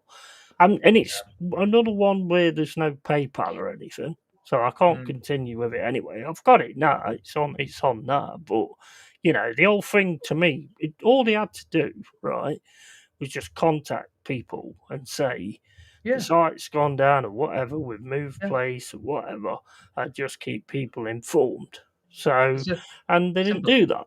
So I'm not someone who fucks around, not when it comes down to money that I've paid out and stuff like that. So, and you did the right thing, by the way, because if everyone did that for like companies that are acting the bollocks and not doing things the right way in the accordance of professionalism, then they would stop doing that. But sadly, most people will just take that and go, oh well, they'll move on, and that's why those guys usually tend to get away with it. Sadly. Yeah. Well, when I actually sent that message in, when I typed that message out, the first one I got is to apologise. We're going to give you an extra 10 days, and I was like, "You're taking the piss." Yeah. An extra 10 days. What the hell is that? I mean, I bought 3 months anyway, which was bloody stupid because the season's over in about a month's time. Yeah, that was a bit silly, but so I did that, and then I said to him like, well, the best way to do it would be to freeze it up. So give me till the end of the season, then freeze it, and then open it up again when the season starts next season, and I'll keep in contact with you so I can freeze it when I need to, and this, that, and the other. I'm not pissing around here. I'm not fucking around. This is my money. Do you know what I mean? Sure. Tony says we need to get rid of Sterling, Zinstinko, Jorginho, Marino. I think Marino's come on quite a bit, to be fair. Tomiyasu, I agree with. Calafiori, it might be taking Calafiori a bit of time to actually get used to. I don't think people take into account nowadays that sometimes it takes a season or whatever to get used to the Prem. So Calafiori, I mean, I don't really watch the guy that much, to be honest. Jesus, Tavares, Vieira, Lokonga, Nelson, and Marquinhos. I mean, I can't disagree with the rest of them. No, me neither, to be honest with you. And I think that would be more crucial. Getting rid of, like, at least, let's say we may not agree on all, but let's say 90% of those lists. That's the biggest task this window, is getting rid of those guys. Because I don't have the quick maths in my head, but I can guarantee you, if you combine all of their guys' wages, it would be astronomical, and that would be a massive deal to get rid of those guys. Wouldn't you get rid of Havertz as well? Oh, me, I would. Oh yeah, my goodness gracious! We only forget about him because he hasn't been played since he's been injured. If he had been playing, I mean, for example, Marino has done a way better job up front than Havertz. He's come on quite well, actually. He provides something. He provides good link up. He provides really, really good link up. I think, and he can score a banger like we've seen in the first leg. Granted, we're saying that off of 1 or 2 games. Yeah. However, that level of skill and talent that he's shown in those 2 games is more than I've seen from Havertz, scoring tap-ins and just being stinking the place out of it. So, yeah, you could add Havertz to that list as well. Absolutely. I think the biggest thing is the fact that he's been asked to step up, and he has. Yeah, exactly. Well, look, ultimately, what you would grade any of those players on that night without knowing anything about them before, you would be impressed with any of those players except for Odegaard. Odegaard, my opinion personally, he hides. I won't get into him, but everyone else, stepped up to it, and you would think that they are proper players. They are absolutely proper players on that night, but they don't do it week in, week out, and that's the big issue I have. No, that's right. And that's why like, the first and second leg, really quickly, I'll just say this and I'll shut up. I was wondering what team I was watching. I was like, these are not the players I watched. Like Kivior in the second leg when he slotted in for Gabriel, like, or for both legs even. Sorry, like, I've never seen you play this well before. Like, everyone. Declan Rice, yes, you're a good player in general, but this is the best I've ever seen you by a country mile. Yeah. So I'm just perplexed. Why can't we tap into that more often? But anyway, here we go. Maybe they're all stepping up because it's Champions League. Because possibly, you want a Champions League, don't you? But I mean, the thing is, the performance on Wednesday was a really professional performance. Like I say, it wasn't much fun to actually watch, to be fair, or to sort of commentate on or anything like that. But it was feisty. It was. Feisty. Oh, it was. Feisty, I thought there was going to be some punch ups at some point, which I was looking forward to actually, but it didn't quite come through. Although there was like a few things happened in the tunnel apparently. Pardon the comment, in the tunnel. But honestly, I would keep Havertz as a backup false 9. And big up the Manus Gaming. Big up, mate. Welcome to the cave. Not seen you in here before. And good evening, all. We need to get rid of Havertz. He's on 250k a week. Yeah, that was pretty much what I was thinking. And he's shit. He's on never higher. Have bought him. That money could have got Gyökeres. He's on higher than 250k, by the way. I think he's about 300 odd, isn't it? I think it's beyond 300 actually. I think it's closer to 350 if anything. I may be wrong. But I think that's a lot of money, man. Yeah, it's a lot of money for what he offers as well. Don't think he deserves what he is being paid. However, he's a solid backup substitute. Fair enough. I don't know. I mean, he's another. No, I disagree, but fair enough. Come up. Yeah, well, I mean, that's it. I mean, I think for the money, no. I think for the money, I think at those wages, no. You couldn't. It's not feasible to have a player of that, like on those wages and all that as a backup at best, and without even really being that convincing as a backup either. But then again, I see your point. As a player standpoint, I see your point. But me, that guy, he every time I've watched him, he frustrates the life out of me. Even when he scores a goal in a game, at the end of the day, I still look at him and go like, what else did he do? He provides nothing other than tapping. 1 second, my dog is snoring like a fat old diabetic man. To me, he's like that. He's like that kid in the car, not in the car, but that kid in the playground when you was at school that everybody fucking slapped and bullied and shit like that. Not with bullying or anything like that, but he just has this annoying look to him that just winds me up a little bit. I think he's like 320k. I mean, my argument's this. I get where you're coming from, Tony, but I think as a backup, Arsenal should have better than that. Personally, lean to your scouting department first and foremost for your backup department, in my opinion. Like, I mean, Jesus Christ, we're one of the top clubs in the world, right? In world football. Surely we can go out and look for like hidden gems around the world, and just use them as your backup and let them blood in, and then fight to become an established center or a starter, should I say? Like paying a Chelsea guy 320k a week to potentially sit on the bench. Jesus Christ, it's just not feasible. If you did that for every position, we'd be under absolute scrutiny and be docked points left, right, and center. So I'll tell you what I'd do. He annoys me anyway. Yes, I'll tell you what I'd do. I mean, I don't know what you've got like in the wings, but I mean, you pulled up some pretty good ones, to be fair, in Wanyeri and Skelly. So what have you got there that's like, I mean, is it that Ayodele Budgie? Ayodele Budgie? Ayodele Butler or something like that? Something like that, yeah. Give him. He plays for West Ham, doesn't he, Budgie? I thought Budgie played for West Ham. But in fairness, like, it's really funny when we were coined the phrase of like being a youth project club. without actually playing any youth players. This season, like we've actually promoted more youth players than we ever have established themselves in the first 11. And yet now no one's talking about it. It's very strange how the world works, isn't it? It's all hysteria. It just shows how we're dictated by whatever's said to us from a higher... big time. Yeah, do you know what I mean? It's really, really, really funny to me. It really, really is funny. It's really, really well, funny. I mean, the thing is for me, where Havertz is concerned, it's the eye test, and the eye test just doesn't do anything for me when I'm watching him. It was the same with Nketiah as well. Agreed, Carl, he should only be on about 150k. What do you think about? Because in my opinion, if they want to sort things out, they need to. I think we need to drop FFP, and I think we need to have wage caps because. I think that would work perfectly because the thing is players move for bigger money. Yeah. It's not about the price. Players don't care about how much they're worth or anything like that.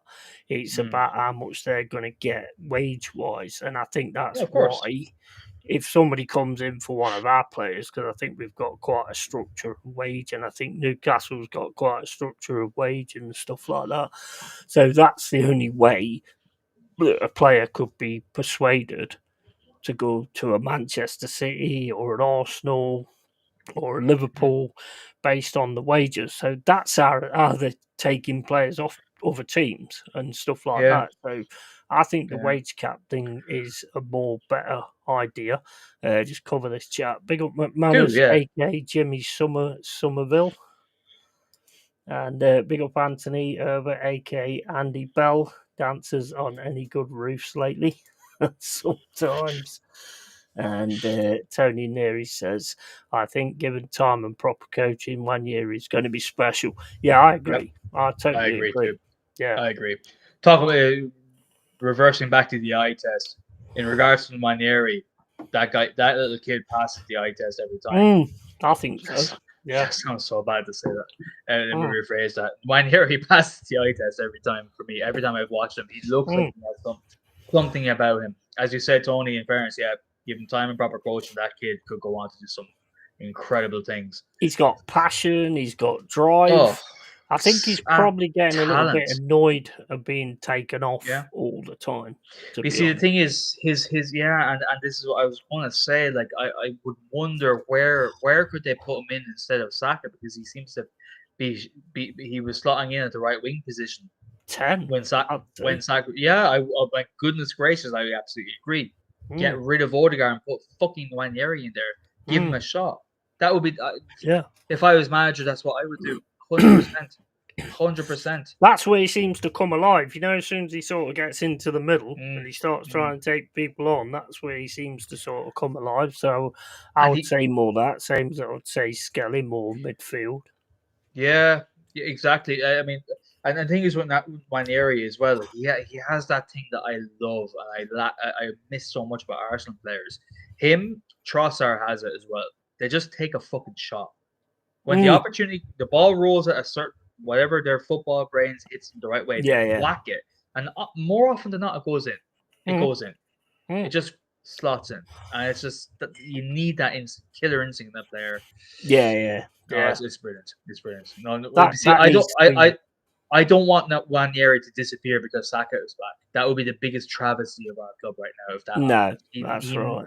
You need to figure out somewhere to put him in week in, week out for now, and see how he does.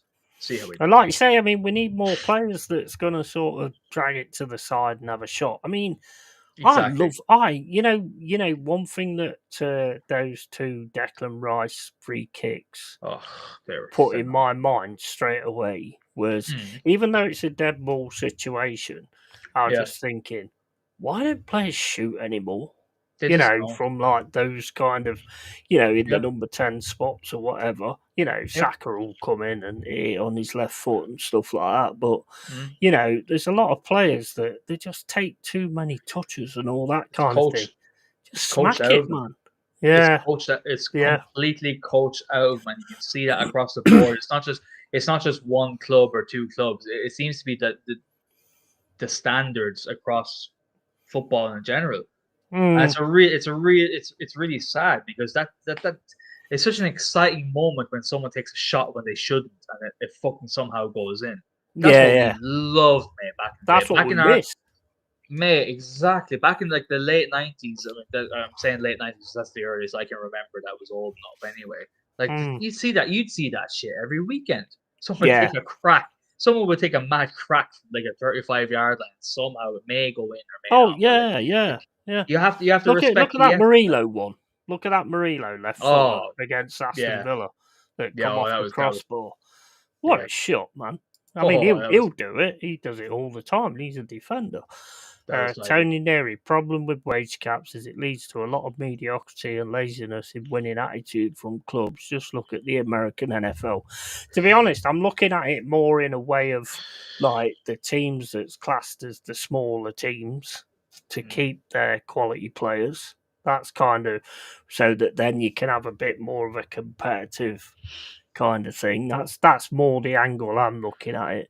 And to be honest, if it leads to a lot of mediocrity and laziness, then you just get rid of the fucking player, don't you? Because you're not going to accept that. It's tricky, man.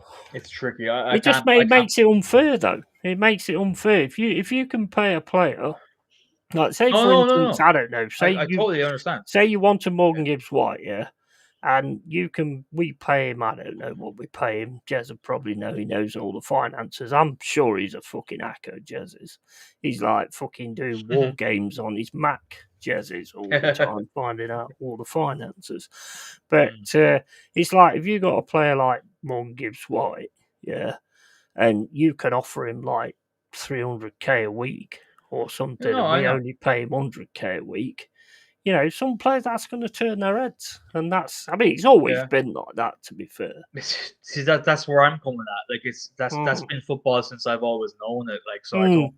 Would a cap be enough to would a cap be enough to fair make the game fair? In my head, I think what should be allowed is like, you know, for example, PSR saying that like new clubs, like for example, your owner. I think your owner would be like willing to go balls to the wall to try and better your club in the transfer market this season. If there was no, you know, I think maybe that would be the best thing to maybe like loosen a wee bit. I don't think get rid of it completely. I don't know. Again, I don't know. I'm really not an accountant, mate. I'm not good at this sort of stuff. I would maybe see like just give clubs a bit more freedom to spend in general, as opposed to putting in a wage cap. I don't know. I genuinely don't know, mate.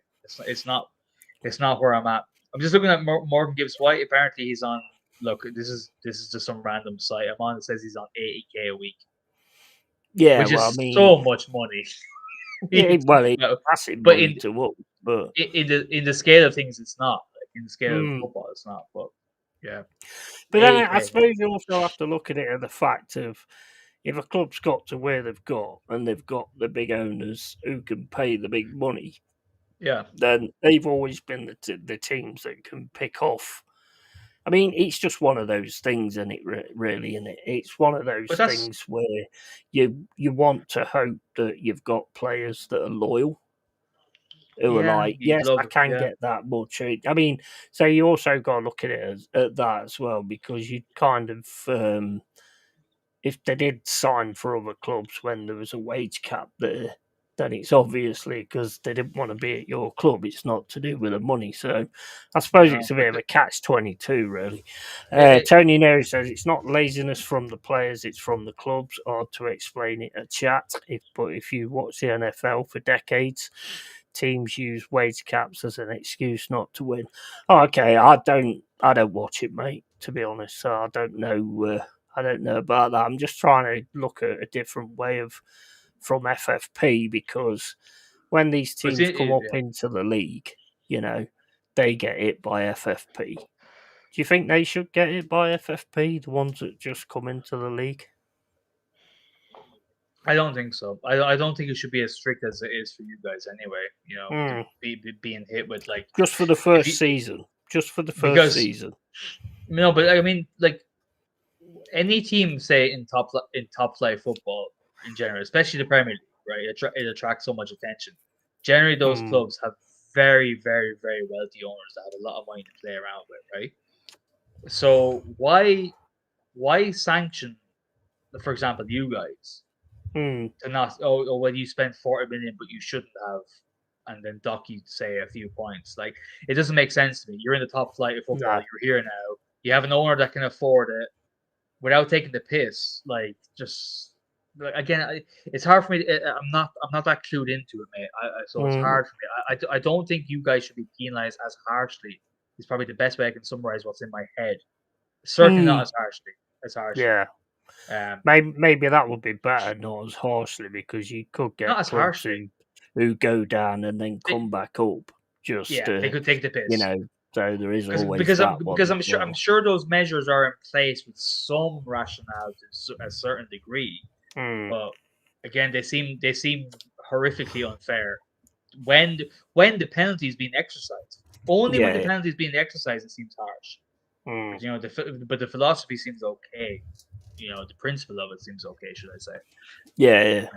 Maybe, I don't know. I think you've also got to take into account as well is it's more a fan sort of outlook on it. When a player decides to leave your club to sign for like a Liverpool or an Arsenal or something like that, the first thing everybody does is assumes that he's gone for the money and all that kind of thing. Yeah, they always say that. Yeah. So I mean, you've got to look at it like that. I mean, I don't like FFP. I think FFP should be dumped, personally. I think if you've got a big owner who can, because as I've said, as a club, you work towards getting bigger. And getting bigger will bring in bigger owners, which then means you can spend more money and get better players or whatever. Yeah. So, I don't know. There's an answer there somewhere, I think. It's why I stopped watching it 15 years ago, and big clubs use it as an excuse not to actually chase a title year after year. But the thing is, you couldn't do that if your fan base was on the right level and not accepting that. That's where a lot of the problem is. Yeah. And you know that with your fan base. Oh, for sure. Yeah. I don't know if that equates to wage caps though. So I don't know if I can comment enough on that because I don't have enough knowledge about wage caps. Like, I think the NFL Tony knows the NFL. That's the best example of wage caps being in practice for a massive sport, and I don't watch it, sadly. I don't have a club. Yeah. I play Madden. I play Madden and I spam halfback stretch over and over again. He'll know how much of a noob I am based on that. I just get a running back that can run really fast and I hope for the best. Mate, that's what I used to do. All I used to do was fake field goals, fake pass, or all that kind of stuff, and then just do it that way.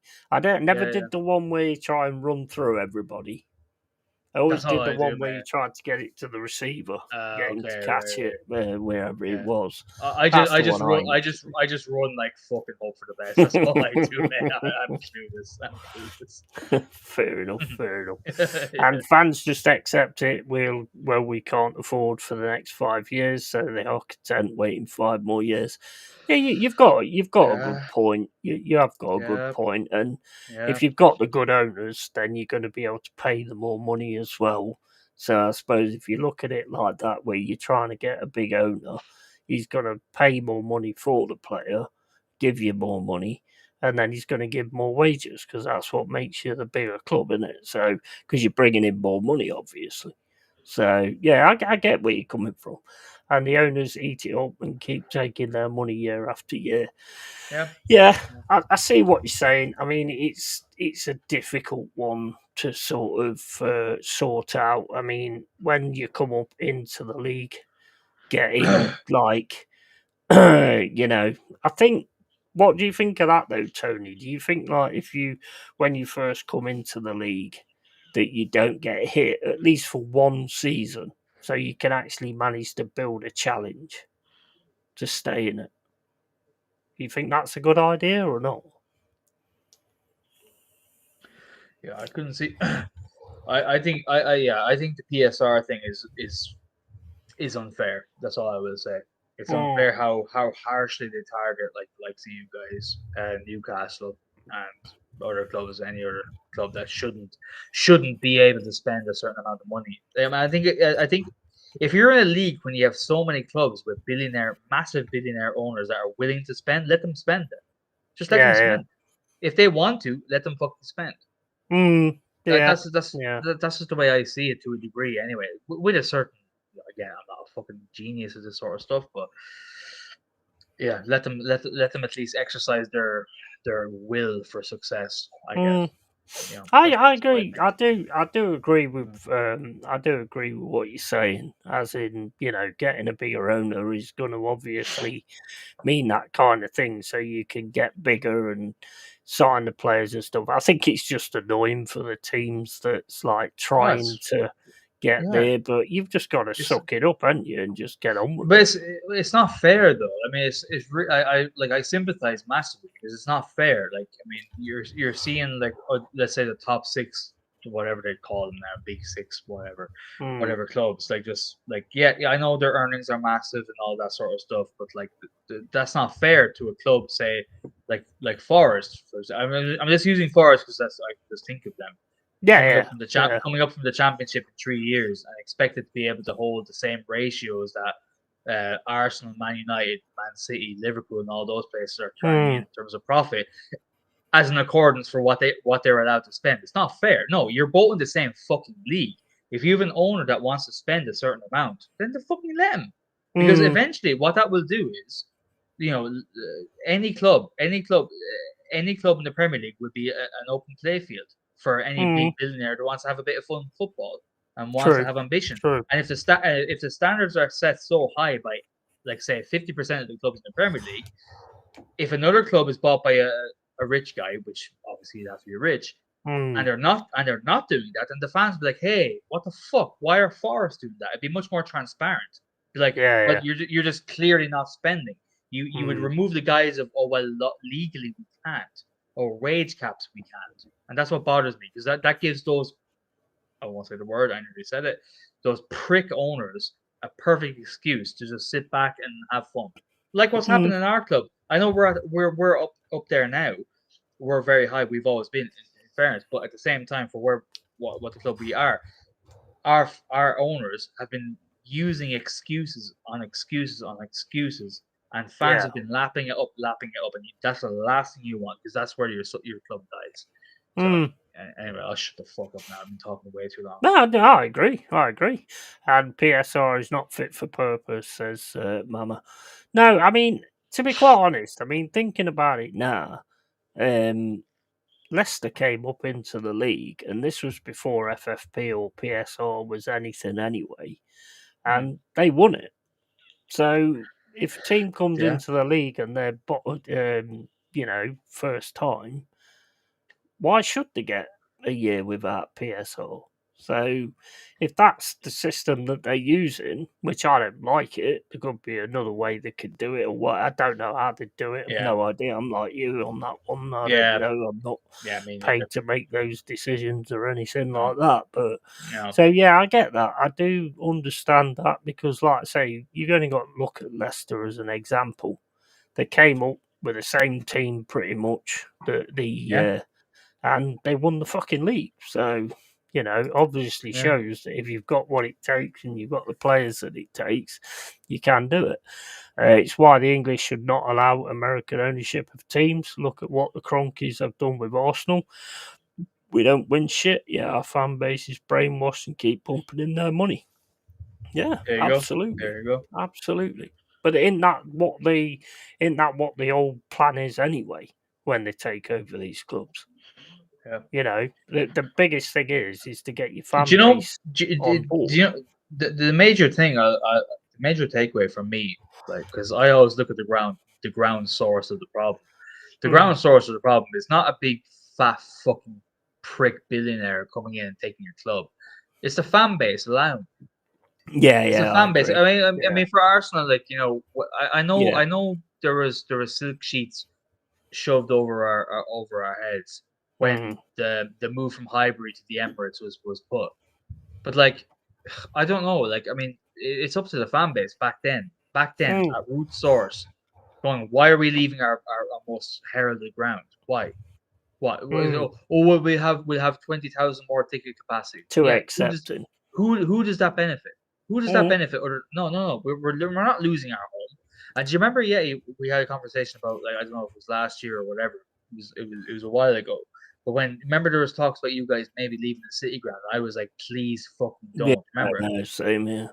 Yeah, no, I know you, of course. But even as a neutral, me, I was like, no, don't, because like you lose your soul, and if you lose your soul, then your club is up for the grabs. Yeah. Those pricks that I was talking about, and then you that's the last thing you want.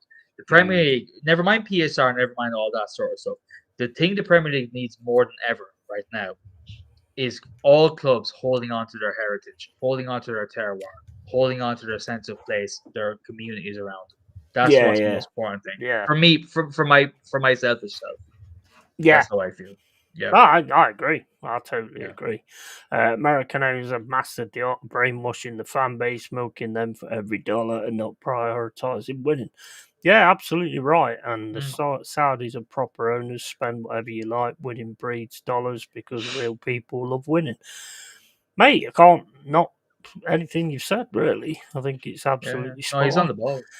And Mama Flossie says, look how United fans protested outside Old Trafford all wearing the latest merch. And they're not the brightest, are they? Let's face it. It's sad, though. It's sad. Even me, like, I grew up absolutely fucking... You have no... Mate, if you talked to me when I was like 10, 11, 12... and mentioned United, I would have probably punched you in the face, and you would have punched me back. You know what I'm saying? Like, I hated them that much, but it makes me so sad to see a club like that go down so far. Yeah. I'm so, like, right now, I'm not so sad about my own club because we're in the semi-final of the Champions League. At least I have that to hold on to for at least this season. But it's just sad. It's just so fucking sad. Yeah. So you do not want to lose your heritage. Never lose your heritage above all else. No. PSR, fucking wage caps, all that sort of stuff. Do not lose the link that your clubs has to your city or your town. That's the most important thing.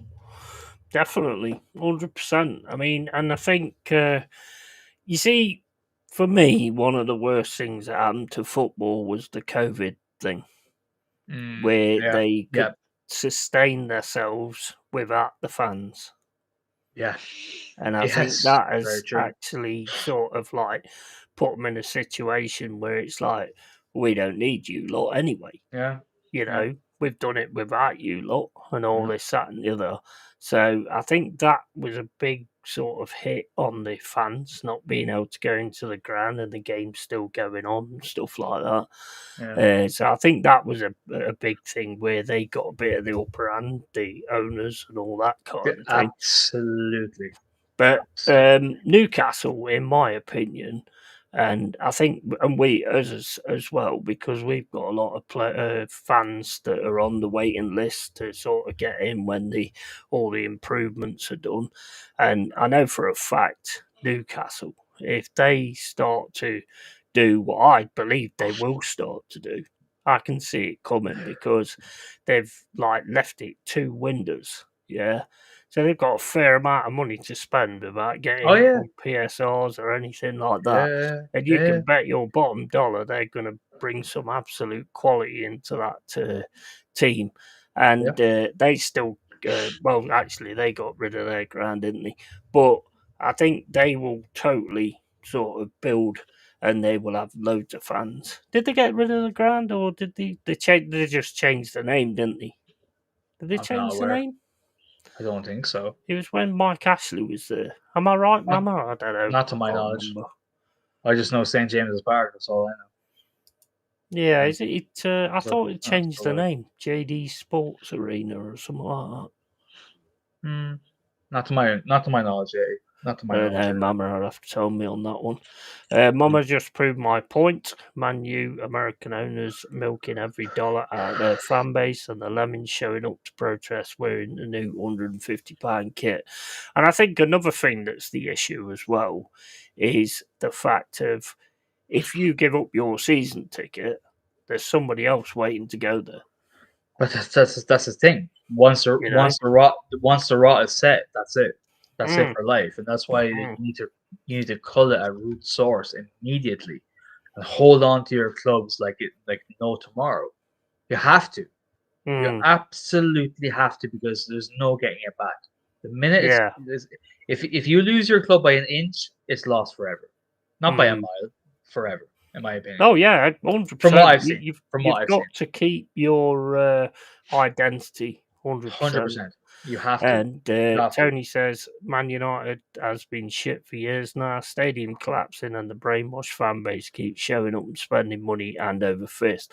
But like I've just said, though, if they don't go, I think one of the biggest problems, and you'll agree with this anyway, because it's Spurs. Because Spurs ground is pretty much filled with people from, foreigners and all that kind of stuff, and they're waiting, obviously, to do with Son, but they're all waiting in the wings to just jump in your seat if you let it go, and that's the worst thing. To be fair, exactly, Tony. I read the Glazers take 11 million a year out and put nothing in. They are near 1 million in debt, paying for players that left 7 years ago. Yeah. And then Mama says, no, we didn't. But I think it was a dispute or something, wasn't it? I don't know. I can't fully remember. So you didn't actually change the name then? Because I know there was something going on about that to have the stadium name change. So I suppose you actually you fought against that. Fair play to you lot. And CPFC Paddy, how you doing, CPFC? How you doing, bud? You all right? And I wanted to call it that was it, Sports Direct at St James Port. Fans tore the signs down and nobody referred to it. That's Sports Direct. I knew there was something like that. I couldn't remember whether it had happened or not. Sports Direct at St James's Park. How horrific of a name. Terrible, isn't it? What a dickhead that Mike Ashley was. Well, that old guy, the All City manager, the All City owner, he wanted to change the old Tigers, didn't he? Did he actually do that? Did that actually happen? Haven't a clue, mate. I don't think so. I remember seeing it in the news, but I don't know if it happened or not. I don't know. You have to tell me that in the chat if you know. But this all this discourse right now goes back to my point. I think you have to fight to the tooth and nail for the actual terroir of your club. You have to. Sorry, I'm using a French word, but it's your sense of place as a club. Never lose. Yeah. The minute 100%. You do, it's finished. It's gone. Yeah. It's gone to the corporate world like ours is. Yeah. You know? Totally. Yeah. Totally. I mean, 100% get that. You can't let that kind of thing go, you know. I mean, my whole point about it was that if that is to happen, I mean, this is one thing I love about Marianakis. He gets it. You know. And that's seems why like he does, decided to stick with it. And that's why I think we're going to go on from strength to strength. What players we're going to keep or not, I don't know. But we'll have to wait and see. Right now, who gives a fuck? Because you guys, league position-wise, amazing. You're in a semi-final of an FA Cup. Fucking amazing. Mate, if that was me with Arsenal, say if we weren't in the semis of the Champions League, I'd be so happy. I'd be yeah, well, do you know what? We're in a fucking semis of the FA Cup. I'm delighted. It's It's absolutely amazing. Totally. 100%. Regardless of who is signed so far, fuck all that for now. Fuck all that for now. Wait, let's see what happens. Yeah. If you guys get to a final of an FA Cup, I said to you in the group chat before, Newcastle win the Carabao, you guys win the FA Cup, and if we won the Champions League, that'd be amazing. That'd be some party, man. Yeah. 100%. Won't happen, but hey. I'll be back in a sec, mate. I'll go to the loo. Keep him busy in the chat, guys. Yeah. Just ask me questions, lads. Even if it's offensive, I don't mind. Just ask me. What's that? Sports Direct Park's got a ring to it. Ashley paid. Mama says Ashley paid Newcastle FC £1 a year sponsorship for all those signs that are around the stadium. Yeah. Though, Mama, how dark were those times under Mike Ashley? As a Newcastle fan, living not too far from the stadium, they must have been very rough. They must have been really, really rough. I'll just scroll back up here. And Tony was making some comments there. What was he saying? Man United has been shit for years now. Stadium collapsing and the brainwashed fan base keeps showing up and spending money hand over fist. Yeah, which is mad when your infrastructure of your actual ground is actually leaking piss on you every match day. Rats at your feet as well. It's incredible. You know, I get mad about us like accepting shit, like, but that's just taking the piss. Mama, she is. Thanks for asking. Yeah, she's better. She was I was busy for work, but I think I messaged you guys on Saturday or Sunday. I can't remember, but she was better the next day. So it was just a 24-hour thing. But thanks for asking, maybe. How's little Jax actually? You need to send us more pictures of him, by the way. He's an absolute cutie boy. CPFC Paddy says, yeah, he's dropping kids off at the pool. Yep. yeah. Did you watch the Man U game? Me, I didn't actually. I think he did actually. He didn't watch long for it. Looked like a very entertaining game in fairness against Lyon. I have family from Lyon actually. Most of my family are from about 2-hour drive east of Lyon in Burgundy, and I have some psycho cousins down south in Marseille. So half my family is Lyon, half my family is Marseille. They were all for Carl. He used to.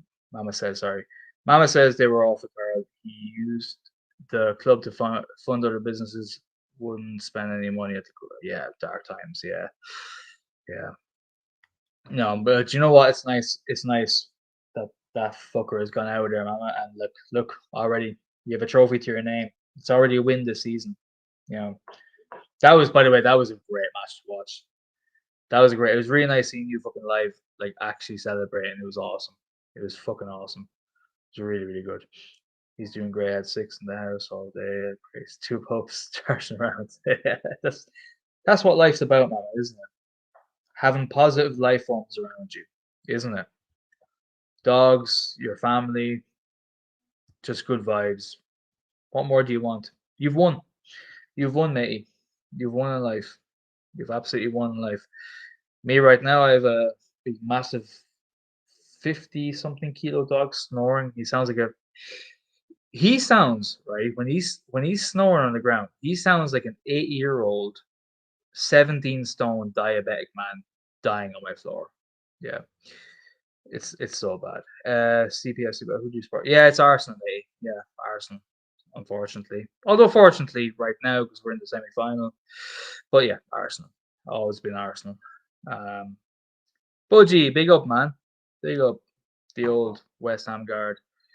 Greetings, everyone. Smash the like. Absolutely, smash the like. Anthony, yeah, no, he's leaving me on my own, mate. Do you know, Anthony, actually, a funny story. The first time I ever went live in this channel, right? The first time ever, and by the way, I was not experienced going live at all. Yeah, he has me backstage. We're chatting away for a bit, and he goes live. I go away, right? And he's doing the show for like 2 or 3 minutes, and then I hop in to go live. The minute I put my fucking camera on, he goes, "Right, Carl will take over for 3 minutes. I'm going for a piss." First ever live stream. I'm standing there going, "What the fuck? Someone please ask me questions." Yeah. So he baptized me in fire, man. It's been a good day, Carl. Love yeah, absolutely, yeah, for sure. Not unlike having family and loved ones around. You know, it's nothing better. He's in the bog. He is. He's fighting. Mama says, "Hey, Budgie, Arthur is a geezer dog. He fucking is. Man, he's an 8-year-old overweight diabetic man snoring on my phone." And CPFC Paddy, big up Budgie. Yeah. I've covered Yeti. I think I've done an okay job covering. I can go for it. Nice one, mate. I knew you would. Yeah, I had to go, mate, because no. I need to drop the kids off at the pool, and I was prairie dogging. Mate. So I had to go. No, but your chatters are just legends. They just ask questions. They keep I thought they would. They're the fucking best. They're the fucking best, man. They're the best. How far did you get? Dropping kids off at the pool. Yeah, I was. I got to CPFC Paddy saying hi to Budgie. Give him a thumbs up. That's where I got off. Big up Budgie. How you doing, bro? Yeah. Big up Budgie, man. Right, so cover this. They were awful. Carl used the club to fund other business, wouldn't spend any money at the ground times. He's doing great. Had 6 in the house all day, and it was crazy. 2 puppies charging around. Awesome. Who do you support, Carl? Is it Arsenal? Yeah, I'm sure you've answered that, haven't you? We're chatting, we're chatting. Yeah, okay. Big up, Budgie, mate. Good to see you, bro. And where is Yeti Ray too? It's been a good day, Carl. Love having my boy home. He's in the bog. Hey, Budgie, is a Geza dog. Jezza dog? Geza dog? The Giza. Oh, Giza. Oh, okay. Giza. Yeah, he is a fucking Giza. Yeah, I was prairie dogging, mate. You know what that means, don't you? I do, sadly. I heard that on a movie. I think it was on a film. I can't remember what the movie was, but I thought it was hilarious when he said it. Yeah. Oh, man. Hey, yeah, crap with Leon in the last 10 minutes. Yeah, they sort of blown their load, didn't they, basically? My cousins were blowing me up. Oh, Jesus, that sounded so bad. My cousins were blowing my phone up. Fucking head on that point. Hey, mate, can't beat it. Oh, I'm laughing. No one caught it. Half my French family are Lyon fans, and half a small portion of my Psycho family are French family are Marseille fans. They were like blowing me up and going fucking like, what the fuck is going on? Like, mate, it's your club. You tell me, you dickheads. Yeah. I'll tell you what, I'm so happy for Fuzzy though. Yeah, man. I was so happy for Fuzzy. I haven't seen Fuzzy in yonks. How is he? Nah. Right, well, I assume he's all right, but I'm just so happy for him because that game, that was an awesome game. That was. Yeah. That was absolutely awesome. That was back to real stuff. Penguin walking to the loo. And really cool. Budgie, come on if you want, mate. I ain't spoke to you for a while, so if you want to jump on, you can. Just let me know, and I'll drop the link into your Instagram or any others, Anthony or whatever. I'm only going to have like 5 people on at a time, to be honest. I'm not doing it like last week. I don't even know how many was on, to be honest. Can't remember. So I was on for that, wasn't I? Last week. Yeah, I was. Yeah, there's a good few on. Yeah, it can be fun. Like, it can be fun, but I know it's just general, isn't it? It's just general. I enjoy these now more than I actually enjoy the watch-alongs. You know, they're awesome. Yeah. These general, to me, this is like when you go into the pub and your mates are there, and you just have a sit down, get your beer, you know. Or tell the smallest guy on the table to go and buy them, you know, whatever. But no, it is. It really is. It really, really is. I love how the conversation can go to any direction. You know, football. Sure. Yeah. But it'll go to music. It'll go to life events. It'll go to politics, perhaps. It'll go to movies, games, animals, whatever you name it. It's there. Yeah. That's what's awesome. There's nothing worse. There's nothing more I hate. Like, I could never go on the stream, say, for example, if it was like one topic only. And if you can't talk about anything else, you're like, oh no, what are you doing, Carl? No, I couldn't do that. I could not do that for the life of me. I love it. It's good in my opinion, because it's like you say, somebody will say something about something different. Mama is absolutely amazing at it. She'll bring Jax up to the screen or whatever, and then start talking about that little cute bastard, and then and it just goes on to anything, and that's what I like about it. And it is like the way that it should be. I think it should 100%, be like that. 100%. Budgie says, sorry, can't stop peeps. Got family just turned up. Don't forget to leave this legend a like, everyone. Cheers, Budgie, mate. Legend straight back at you as well, matey. Yeah. Straight back at you. Yeah. But West Ham, talking about West Ham, they're right at the drop zone, aren't they? Sorry, Budgie. I hope you've gotten, because I was just saying this now, but yeah, I think they're right to Yeah, they got 35 points with Wolves. Jesus. And That's Ipswich. insane. Yeah. You know, if Ipswich could beat you on Sunday, which I can't see happening, to be honest. Couldn't. I think it could happen, man. It could well happen. I think right now, this manager has finally realized, like, okay, right, the only hope I have now for actual glory amongst all the fan base, as opposed to my fucking cultists, is winning this cup. Do you know? Yeah. Like he could put out a reserve team. It could well happen. You never know. Yeah, I mean it'd be massive for Ipswich as well. And if you remember your game, I think it was the end of last season against Luton at their ground. Can you remember that one? Because it's going to be because Ipswich are that team that they're going to get around you. They're going to get about you. They're not going to care about Saka's reputation or anything like that. So they're going to go into him. And it could be a really sort of interesting game. And Anthony says, Pink Floyd, another brick in the wall, good music tonight. Oh, mate, that's class. That's the only thing that annoys me about streaming. Can't play music. I'll give Anthony something to fucking listen to right now. I'll link him something. By the way, mate, that Highland gig last night was savage. What's that? Fucking the Heelan gig last night. Oh, mate, I don't even. I'd love to be there. It looks amazing.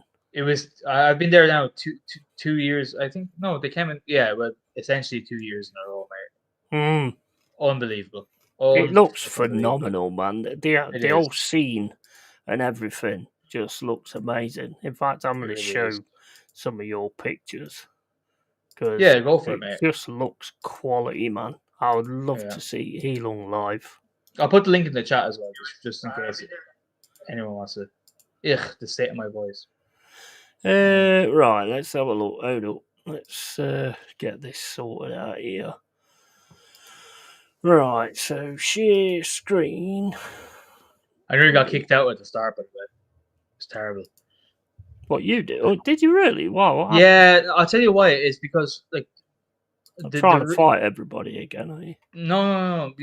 It's because the guy, the majority of the crowd did not know gig etiquette because it's the main flagship stadium, indoor venue where musicians come. Like, right, it's a Tree Arena in Dublin. It just attracts rigs. It really does.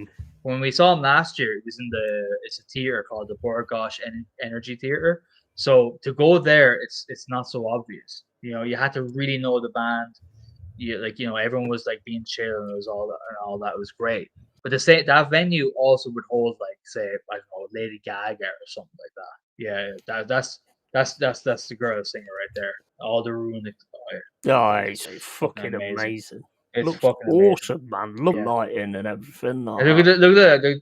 There's only like 6 musicians, but they have like 7 people on with swords and shields. I know, yeah. It's brilliant. It's so fucking cool. Absolutely, such a stage show as well. Yeah, my wife, there's the lass. She's amazing, that girl. Oh my god. Oh mate, she's some voice. Brilliant. She's some voice to that girl. My goodness. Oh man, 100%. It pierces through. It pierces through. Like, it absolutely pierces through. Anthony, I put the link in the chat. Go listen to that now. If you want a one-man party, go listen to that shit.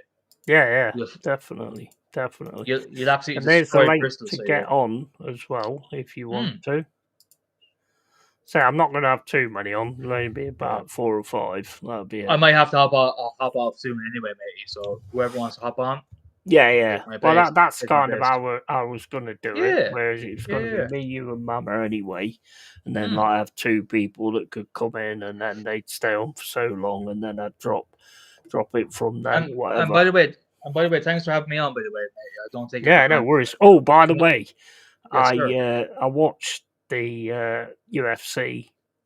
Which one? Mate, latest one. Oh, did you watch it? Oh, mate, you saved me. What? You sent me the link. Thank you, by the way. Oh my days, that was absolutely amazing. If I could turn around and say who impressed me the most, there was the Borello guy. Yes. He was awesome. That was a fight. Paddy Pimblett. Bro. He's it. He is it. He is it. He is it. Yeah. I have my doubts. I'm a huge fan of him. I just like him. I like him as a person. I just think he's a sound lad. He's got it. He's got it. He fucked Chandler up. He did, didn't he? In every aspect. Yeah. Grappling, striking, everything. But yeah, he's got it big time. He's got it big time. Have you noticed how fucking big he's become? Because I was watching, like, when he first joined the UFC, like, he's lightweight. He looked like he looked kind of, he was tall, but he looked a bit like gangly slightly. Mate, he's filled out and still is making weight, despite all the jokes about him. Like, the whole thing where he eats, like, he gets super fat, like, outside of fight camp and all that sort of stuff. But mate, he makes weight, comes out like that. Fucking hell. Do you know what, mate? I'd love to see him fight Mac. Do you know who I'd love to see him face next? Someone like, I'd love to see him go for a title. I love that guy. I'd love him to win. I'm rooting for him. But I think Islam Makhachev is too soon for him. Have you seen like what's going on there as well, which I think is absolutely amazing. Apparently, Conor McGregor did a thingy against him. Yeah, he actually bet against him. Yes. So there's an issue with that at the minute. Yeah, and mate, if them two fucking go for each other, that is going to be amazing because both of them can pull in a crowd. Both. Of them. Oh my goodness! But even do you know the spat he had before with Ilya Topuria? I'm saying it the way Conor McGregor does. Ilya Topuria. He's after moving up to lightweight now. Yeah.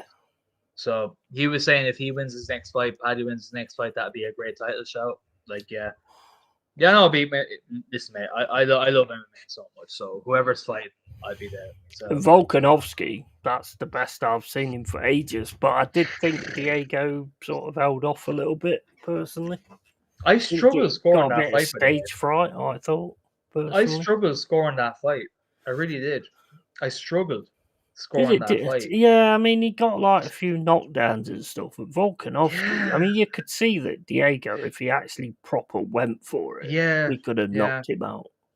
Yeah, I think I might be, because that's the thing about fighting. When you're watching a fight, it's like if you have not bias per se, but like you have more of a knowledge about a certain fighter, you're more leaning into what he's doing well, kind of way, if that makes sense. And that's what I was doing with Diego Lopez. I don't. Me in my head, I thought Diego won that fight. I could be completely off, by the way. I could be completely off. Who's Mama going to see? She's going to see Kylie. Who's Kylie Minogue? The hell? She's still going. Was it Nothing's Gonna Stop Us Now or something? Whatever the song's called, I don't know. Big up, Kylie. How you doing, matey? All right. You all right, fellas? All right, mate. Even that. You're a bit close up to the camera, bro. Yeah, I know. I'm looking at myself. Listen, I'm still getting used to all this because I've not done any of this before. I'm looking. Yeah, no, right. I can see right up my fucking nose. Do you know what I mean? How's this working? You got hilarious. 6 bogeys in defence. Is there like a setting on here that you can change it or something? There probably is, mate. I may ask you. You can see all my fucking. I've never had it like that. There must. What are you on? Are you on phone or laptop? I'm literally on my phone. I was just listening on my phone to what you're talking about, and I got an invite. So I was like, all right, then I'll come on for a chat. And then fucking hell. Yeah, it was weird when you came on because it was like so close up. You could see the lines on your forehead. I know they only appeared about 12 months ago. Jesus Christ. Yeah. So, how are you guys? Yeah, you all good? All good, mate. All good, man. How are you? How's things with you? Yeah, not too bad. Yeah, all's good, man. Did you watch the Man U Leon game? You did, didn't you? I think you did, didn't you, Jesse? Yeah. Oh my God. God, how you'd feel if you were a Leon fan? I don't know, because the last 10 minutes of that game, I'll be honest with you, with their shape and everything, they didn't even look like a professional football club to me. They looked like a bunch of school kids. They've run out of gas, haven't they? They've completely run out of gas. In half of my French family were ringing me, cursing at me as if it was my fault. As if it was my fault. as if I was on the pitch playing for Lyon as an Arsenal fan. They were livid, Paddy. They were absolutely livid. They could not understand what happened. They could not understand. Well, my mother said, she said, when Lyon were 4-2 up, she said, "Oh, they can't lose now." And whenever she says that, bloody hell, they always get back into it. No matter who it is, whether it's Tottenham playing Arsenal. So that was a proper. I tell you what, that game was hilarious. That was a proper good game. I mean, I watched obviously I was playing a game at the time, but what I was watching, like Man United in the first half, was doing some really good stuff and just not scoring. I mean, there was a volley from Bruno Fernandes. What a volley! It went over the ball, but it was absolutely awesome. And then all of a sudden, Lyon came into it, and Man United sort of flagged a little bit, and then all of a sudden, it was awesome. That's the kind of thing that you want to see. That was just such a good game. Such a good game. Fair play to Man United as well. Do you know what happened though? Because the Tottenham were playing at the same time, weren't they? They were playing. Shit, my memory is so bad. Frankfurt. They were playing Frankfurt. Yeah, that's it. And I was watching it with my mother and my brother, and he was just saying, "Oh, let's watch the Tottenham game. This game's dead." I think when Man U went 2-0 up, so we flicked over to the Tottenham game, which was equally dead. And then suddenly you go back and it's 2-2, and it just goes to show you never swap games. No, you just stick with the one, and if it's a crap game. You just, I'll tell you, there's a moment as well when Harry Maguire, he went in for a tackle. I can't remember who it was against. Yeah, I think it was that Cherky geezer, right? And he went in, and he just went straight through it because I swear to God, he just looked at the guy and said, "I don't fancy this." And of course, having all the agility of an elephant, he just completely took him out. And honestly, we were in stitches. It was so funny. But then he scored, didn't he? That goal was brilliant. That header was absolutely brilliant. Perfect. That game was really entertaining because it was actually, in many ways, a terrible game of football. And that made it even more fun because half the time we're just laughing at half these players like, what the is he doing? Do you know what I mean? Yeah. That's I gotta run. Yeah. No worries, bro. Thanks for having me on, mate, as always. Yeah. I don't take it for granted. Paddy, nice to actually talk to you in person for a change. Nice to talk to you in person, man. Yeah, man. We'll see you. Yeah, of course. Yeah, I was gonna. Yeah, no, sorry. Go ahead. I'll probably see you tomorrow, guys. Anyway. Yeah. Yeah, no worries. Final whistle tomorrow. Oh, savage! I'll be there. Love. Yeah. Later, bro. Love. Bye. Catch you later, matey. Yeah. So. Yeah, I was going to ask Carl where he's from because, not like exactly where you're from, because obviously when you're on the internet, you don't say that kind of stuff. But it's just that, I live in Wicklow, and I get the feeling he lives in Dublin or whatever. I don't. So it'd be interesting. Not really, but I wouldn't know anyway. But he's not really sort of ever said like exactly where he lives. I think he lives in between one of the 3 potato fields in Ireland. I don't know. I don't know, mate.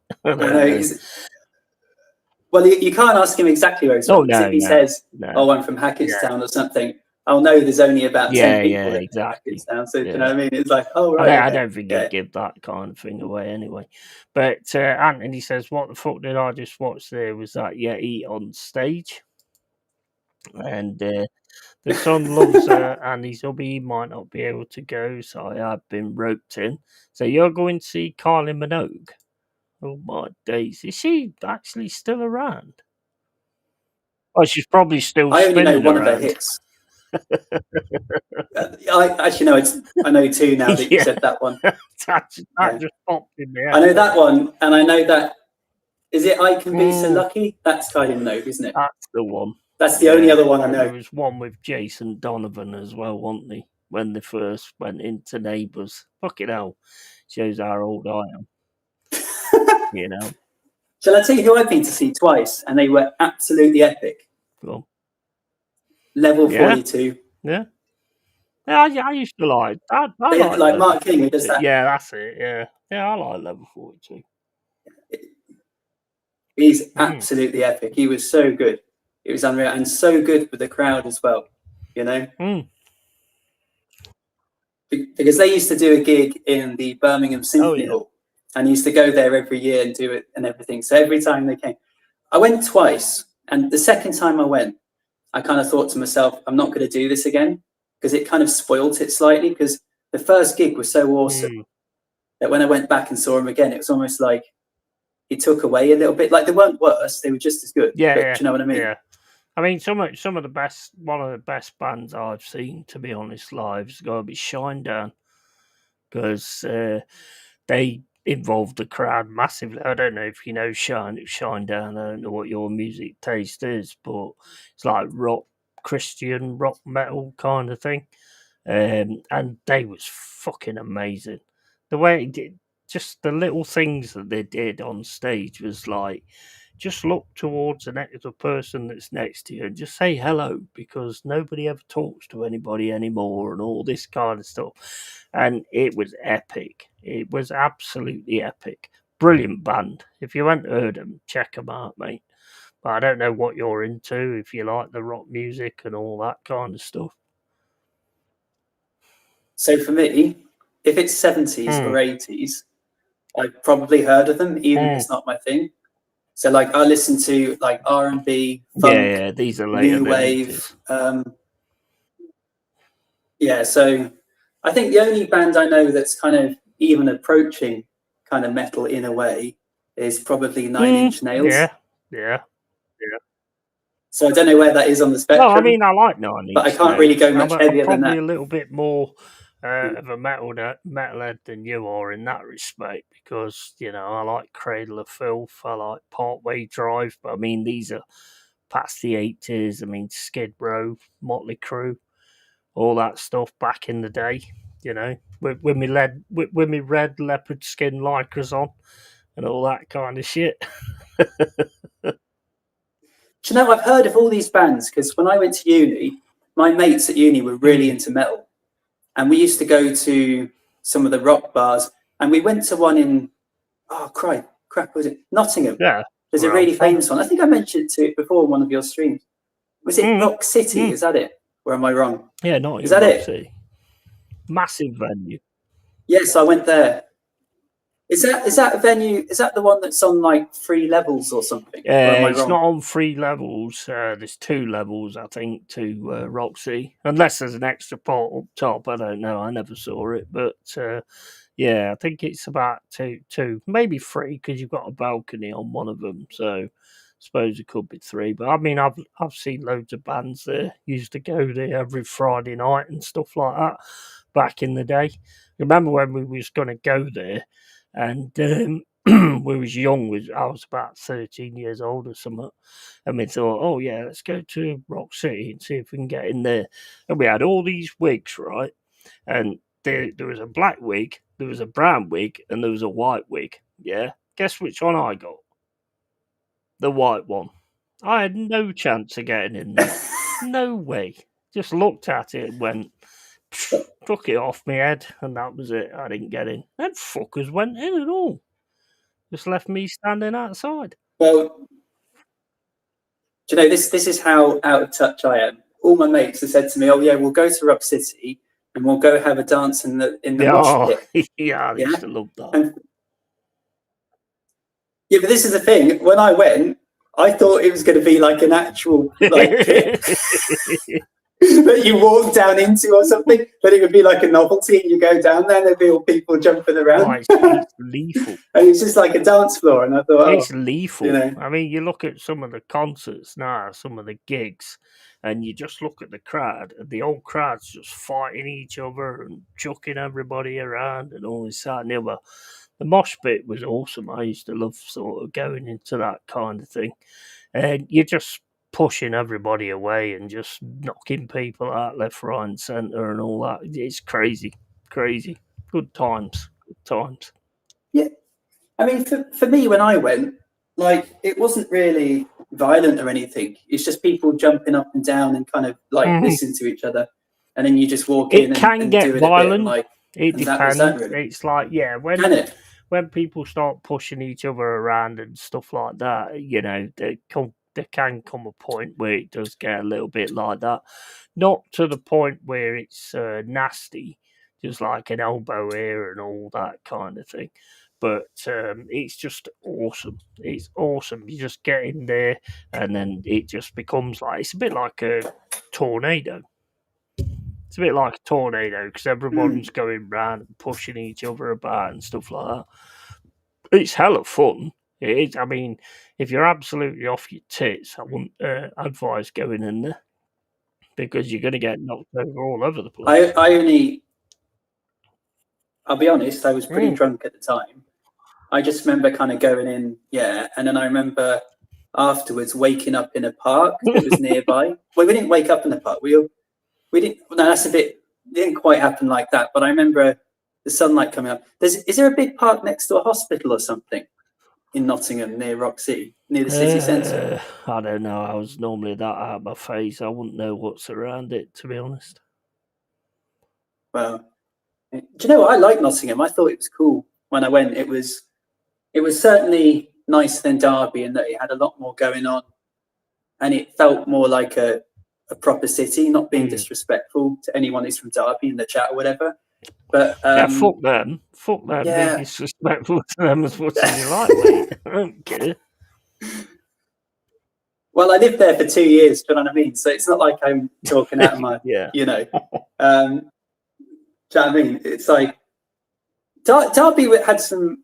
I thought it was nice in the day, right? But at night, there were so many absolute wrong-uns out on the streets. And the thing that got me as well, like, you'd understand if they were like 18 to 25 or something, just kids being stupid. These were like 40-year-olds, like falling down drunk in the street and fighting and hitting the police. And oh my God, it was unreal. And driving these stupid cars, like little Ford Fiestas with all lights under them and stuff. You just think, and because it's small Derby, like in Birmingham, that'll happen on somewhere like Broad Street, something like that. So you can avoid it. You can just go to the pub with your mates and not go there. But you see, because Derby's a lot smaller and compact, it's everywhere. So it's almost like on a Saturday night when it gets to 10 o'clock, just go home. They're not the brightest people on the planet, let's put it that way. I mean, I've worked with them like quite a few times. I used to actually work in Derby at one point, and you know, obviously me being a Forest fan, it's always going to be a bone of contention and stuff like that. I mean, and they would start giving it or something like that after we played each other, or we won or whatever like that. I used to like say, well, come on then, let's just have it. It's only me, but let's go for it. You know, because they're not, like I say, they're a bunch of dickheads. We have no love for them whatsoever, and they have no love for us. And do you know Mackworth? Do I know what? Do you know Mackworth very well? Mackworth? No. Mackworth, it's in Derby. All right. No, Chaddeston was one of the places I was in at one point when I was doing the all-nighters and shit. But no, I don't know Mackworth. I had a mate who was from Mackworth, and really nice guy, and I used to go for a beer with him sometimes and, you know, see the family. It's like a massive housing estate, but the problem is every single street looks the same. Every bus stop looks the same. So when you're going there, at like 9 o'clock at night, like I would always get off at the wrong time. Yeah. And then you'd end up having to walk 10 minutes to his house, and there were always like kids everywhere who were out looking for trouble, and you think, oh no. Yeah. So yeah. I mean, you always get that kind of thing, don't you? I suppose. I mean, I've been in Derby with my Forest shirt on. I went to a game at Prideless Park a long time ago, and was all on the coach. And the coach got stopped by traffic, so they started walking towards. There was absolute dipshit of a guy, Derby fan, which they all are. But and he's got his hands in his pockets and he's walking towards. And the Forest fans started getting out of the coach. I couldn't because I was with my cousin who's like 15 years old or something. Although I nearly wrecked his head against the window when I got annoyed. But and this guy who's got his hands in his pockets, just walking towards, just gets knocked the fuck out. And what did you expect? Walking towards like hooligans, and well, not hooligans, but just Forest fans. And he's just got his hands in his pockets, and he just got knocked the fuck out. And it's like, well, why would you walk up to people like that with your hands in your pockets? That's got to be the dumbest fucking move on the planet, isn't it? Well, it definitely was. So, well, this friend of mine who I was telling you about, who lived in Nottingham, he had a terrible experience in Derby, and all I can say is, thank God I'm not there. Really nice guy, but he's quite reactionary. You know what I mean? Like if somebody shouts something at him, instead of just walking away like you should do and avoid trouble, he'd be like, you know, you're talking to me sort of thing. And I remember he came into university and he'd been out the night before, obviously for a drink or whatever. And I've never seen anything like it. He had a massive part of his head had been shaved because he'd been hit over the head and he'd needed like stitches. He'd been in hospital. Both of his eyes were so black. It was like he was looking at a panda. Do you know what I mean? And these bruises all over his head. And I asked him, you know, what happened? What had happened is he'd come out of a bar. What's that chain of bars you get? Australian themed bars, and they're like clubs, but then pubs during the day. Is it Walkabout? Yeah, that's it. Walkabout. And he got out of Walkabout in Derby, and there was a girl, and these guys pulled up in a car and were like shouting things at this girl, like, "Oh, do you want to come with us?" sort of thing. And obviously, he, you know, walked up to them with another friend of mine, and obviously, like, squared up to him and said, "You know, I don't think she wants to talk to you, mate." And of course, they weren't interested in her at all. They were just looking for a fight. About 5 guys got out of this small car, and they had like wooden rounders bats, and they literally just beat him to the ground. Okay, and they literally knocked him out, like unconscious, beating him to the ground. But anyway, and about, I think it was a month or 2 later, he was called to the courts because they'd done it like literally 3 times or twice in that same night. It had been caught on CCTV at a petrol station or something. Yeah, and he was called in to testify against them, and he did, yeah. You know? They actually name them and all that kind of... Well, not name them, but, you know. Did they get done for it? Oh, they did, yeah, because it was on CCTV. All he had to do was go in and say, basically, yeah, that's them, you know? Yeah. I think sometimes you have to be a little bit smart about what you sort of get yourself into and stuff like that. Back in the day, I wasn't at all. I'd have probably been like what he was.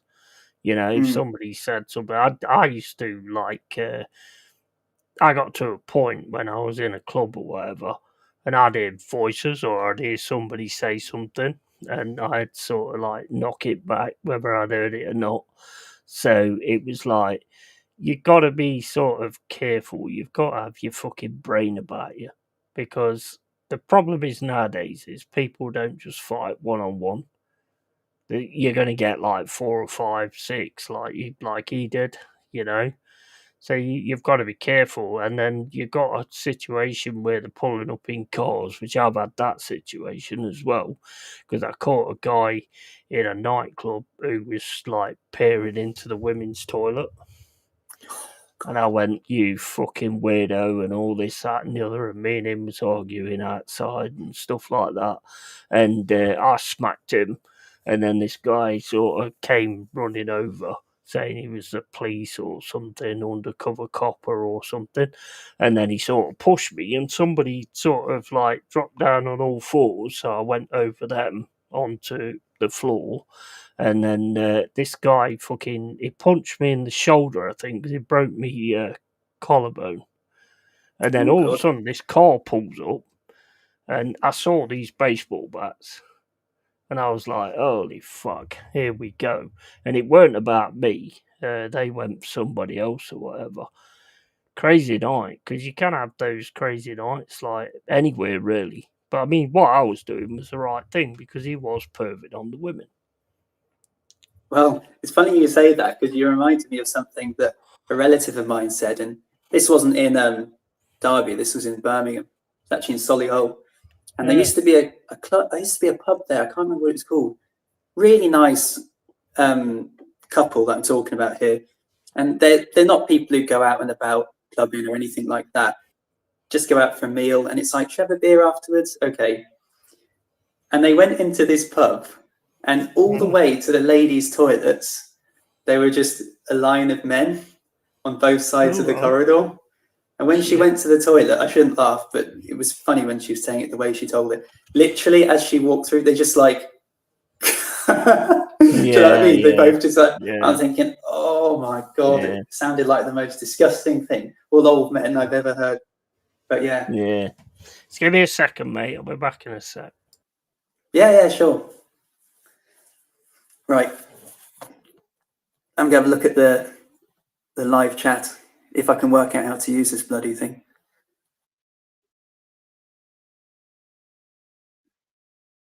Anthony says, big up lads, having a few beers listening to the 80s music. Yeah, tell us what you listen to, man, because I love the 80s. I think it's a great decade for music, and I've got so many old records as well. Some of them as well, I paid nothing for, like literally like 99p. I mean, this was a long time ago, Mike. There used to be a record shop in Birmingham. I can't remember what it was called, but they'd have obviously all the expensive records, and they had them out in like plastic wallets or whatever. They were like 10 to 20 quid or whatever. But if you went out the back, they just had a big stack of them, and it was like 99p a record. And you'd like look through it, and you'd see the same records over and over again.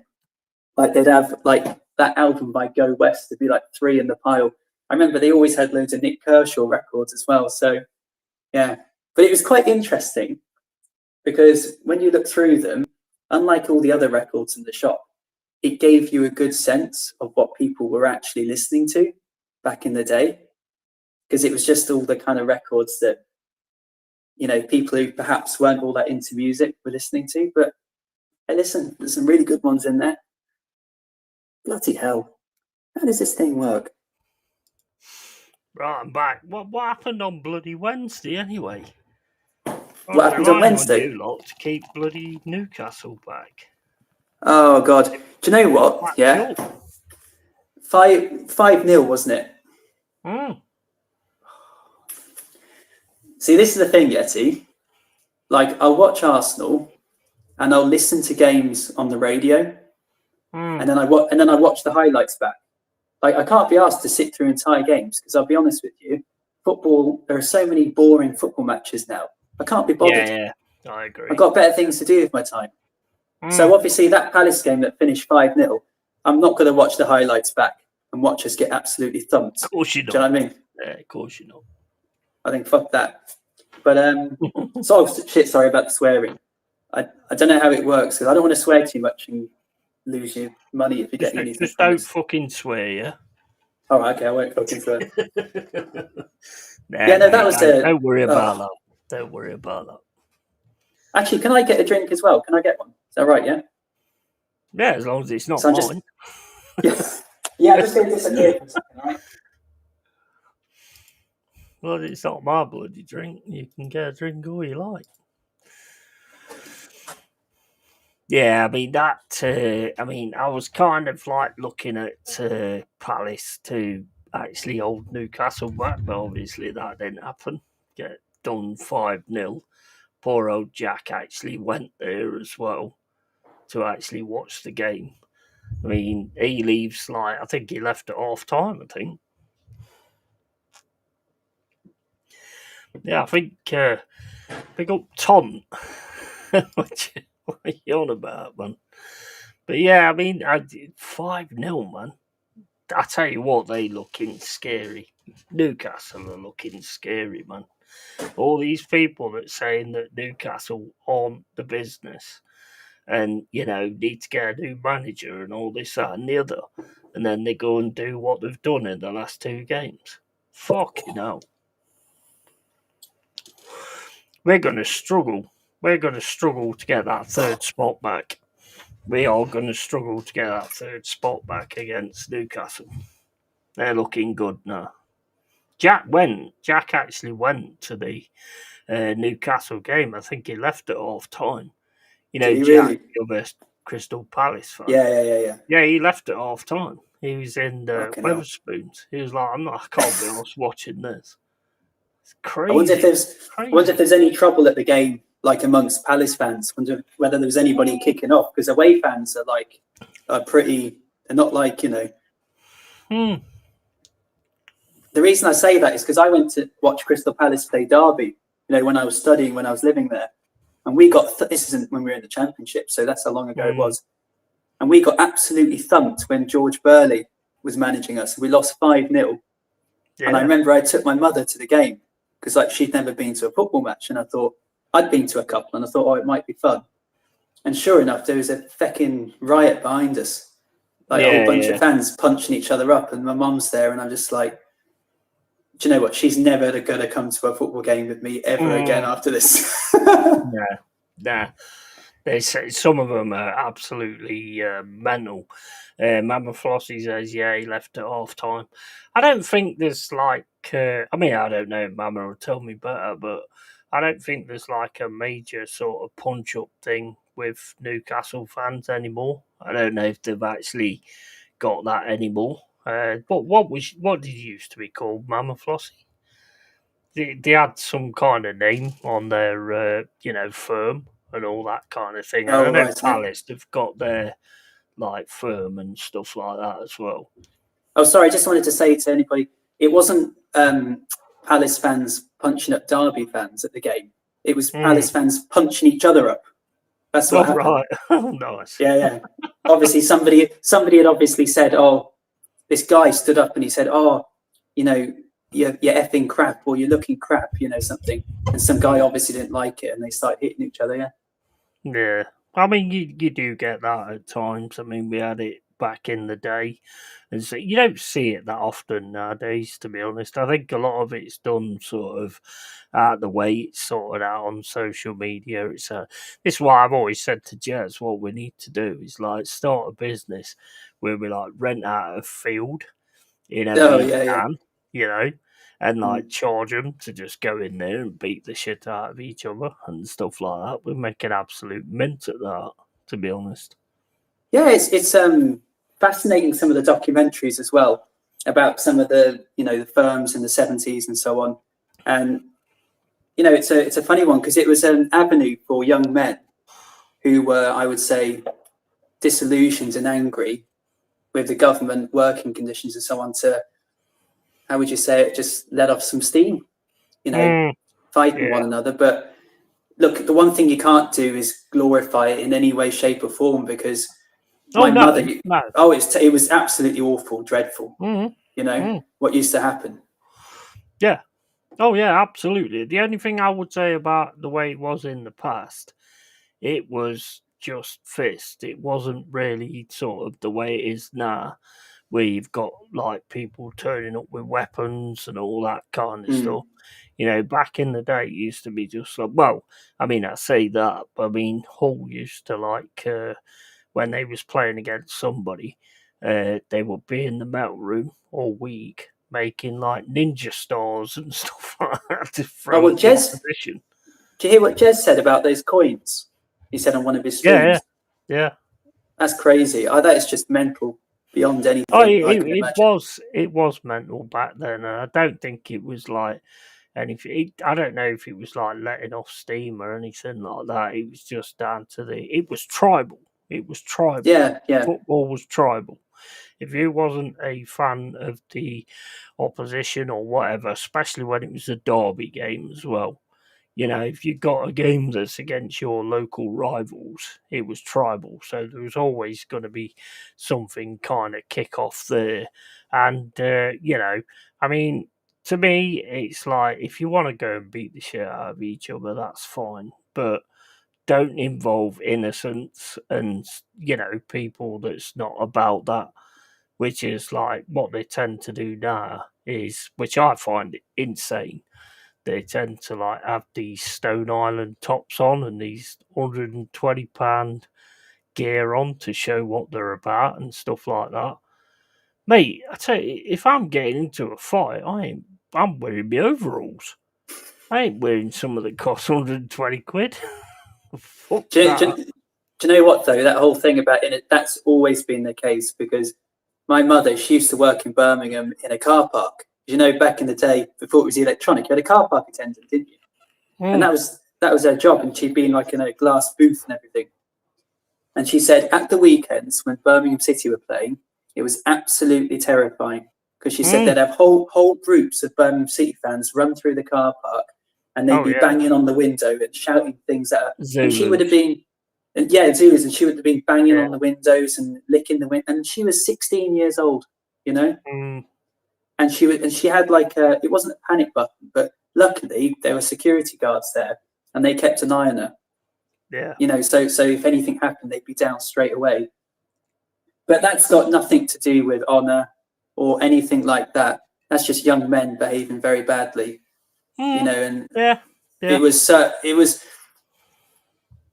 you know, I think you have to be very careful about saying, "Oh, it was different then than it is now," because I don't think it is. But I don't know. To be quite honest, I don't know what goes on there. I mean, you can go on YouTube and there'll be somebody that's videoed something that's gone on. You don't see it that much now, obviously, because they don't want their faces on camera and all that kind of stuff. I mean, if two people want to beat the fuck out of each other, then to me, that's up to them. It becomes a matter to me when they actually involve like people that aren't interested in that kind of thing. Like back in the day with Trent Bridge, where people got thrown over the top of it and all that kind of stuff. You know, I mean, if it's somebody that's about that, then, you know, you get what you sign up for, don't you? But other than that, I don't, you know, as long as they're not hitting people that aren't involved in it. I've been in a few of the situations, but, you know.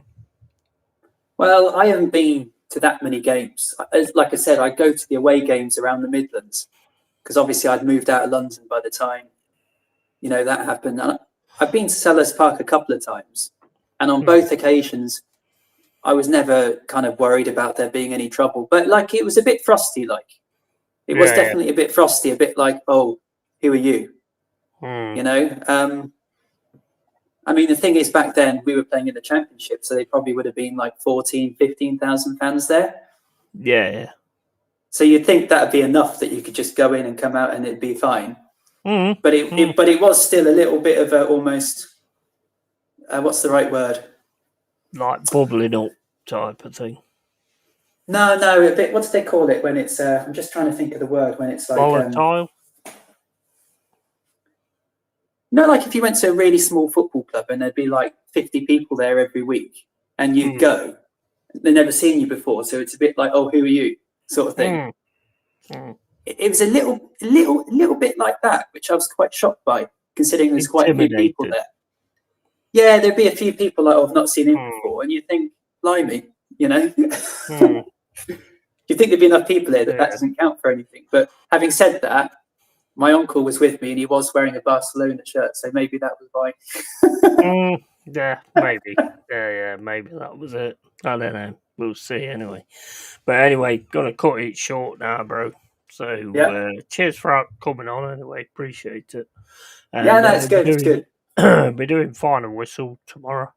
So if you want to jump on that, I'll only be having like 5 people on. Probably me, Mama, Cole, and then like 2 other people. So I'll drop the link in the chat if you want to come on. Cheers for everyone who's been on tonight. Appreciate it massively, as always. And as always, guys, keep it real, keep it yeti. And we're out of here. Tatty fucking bye.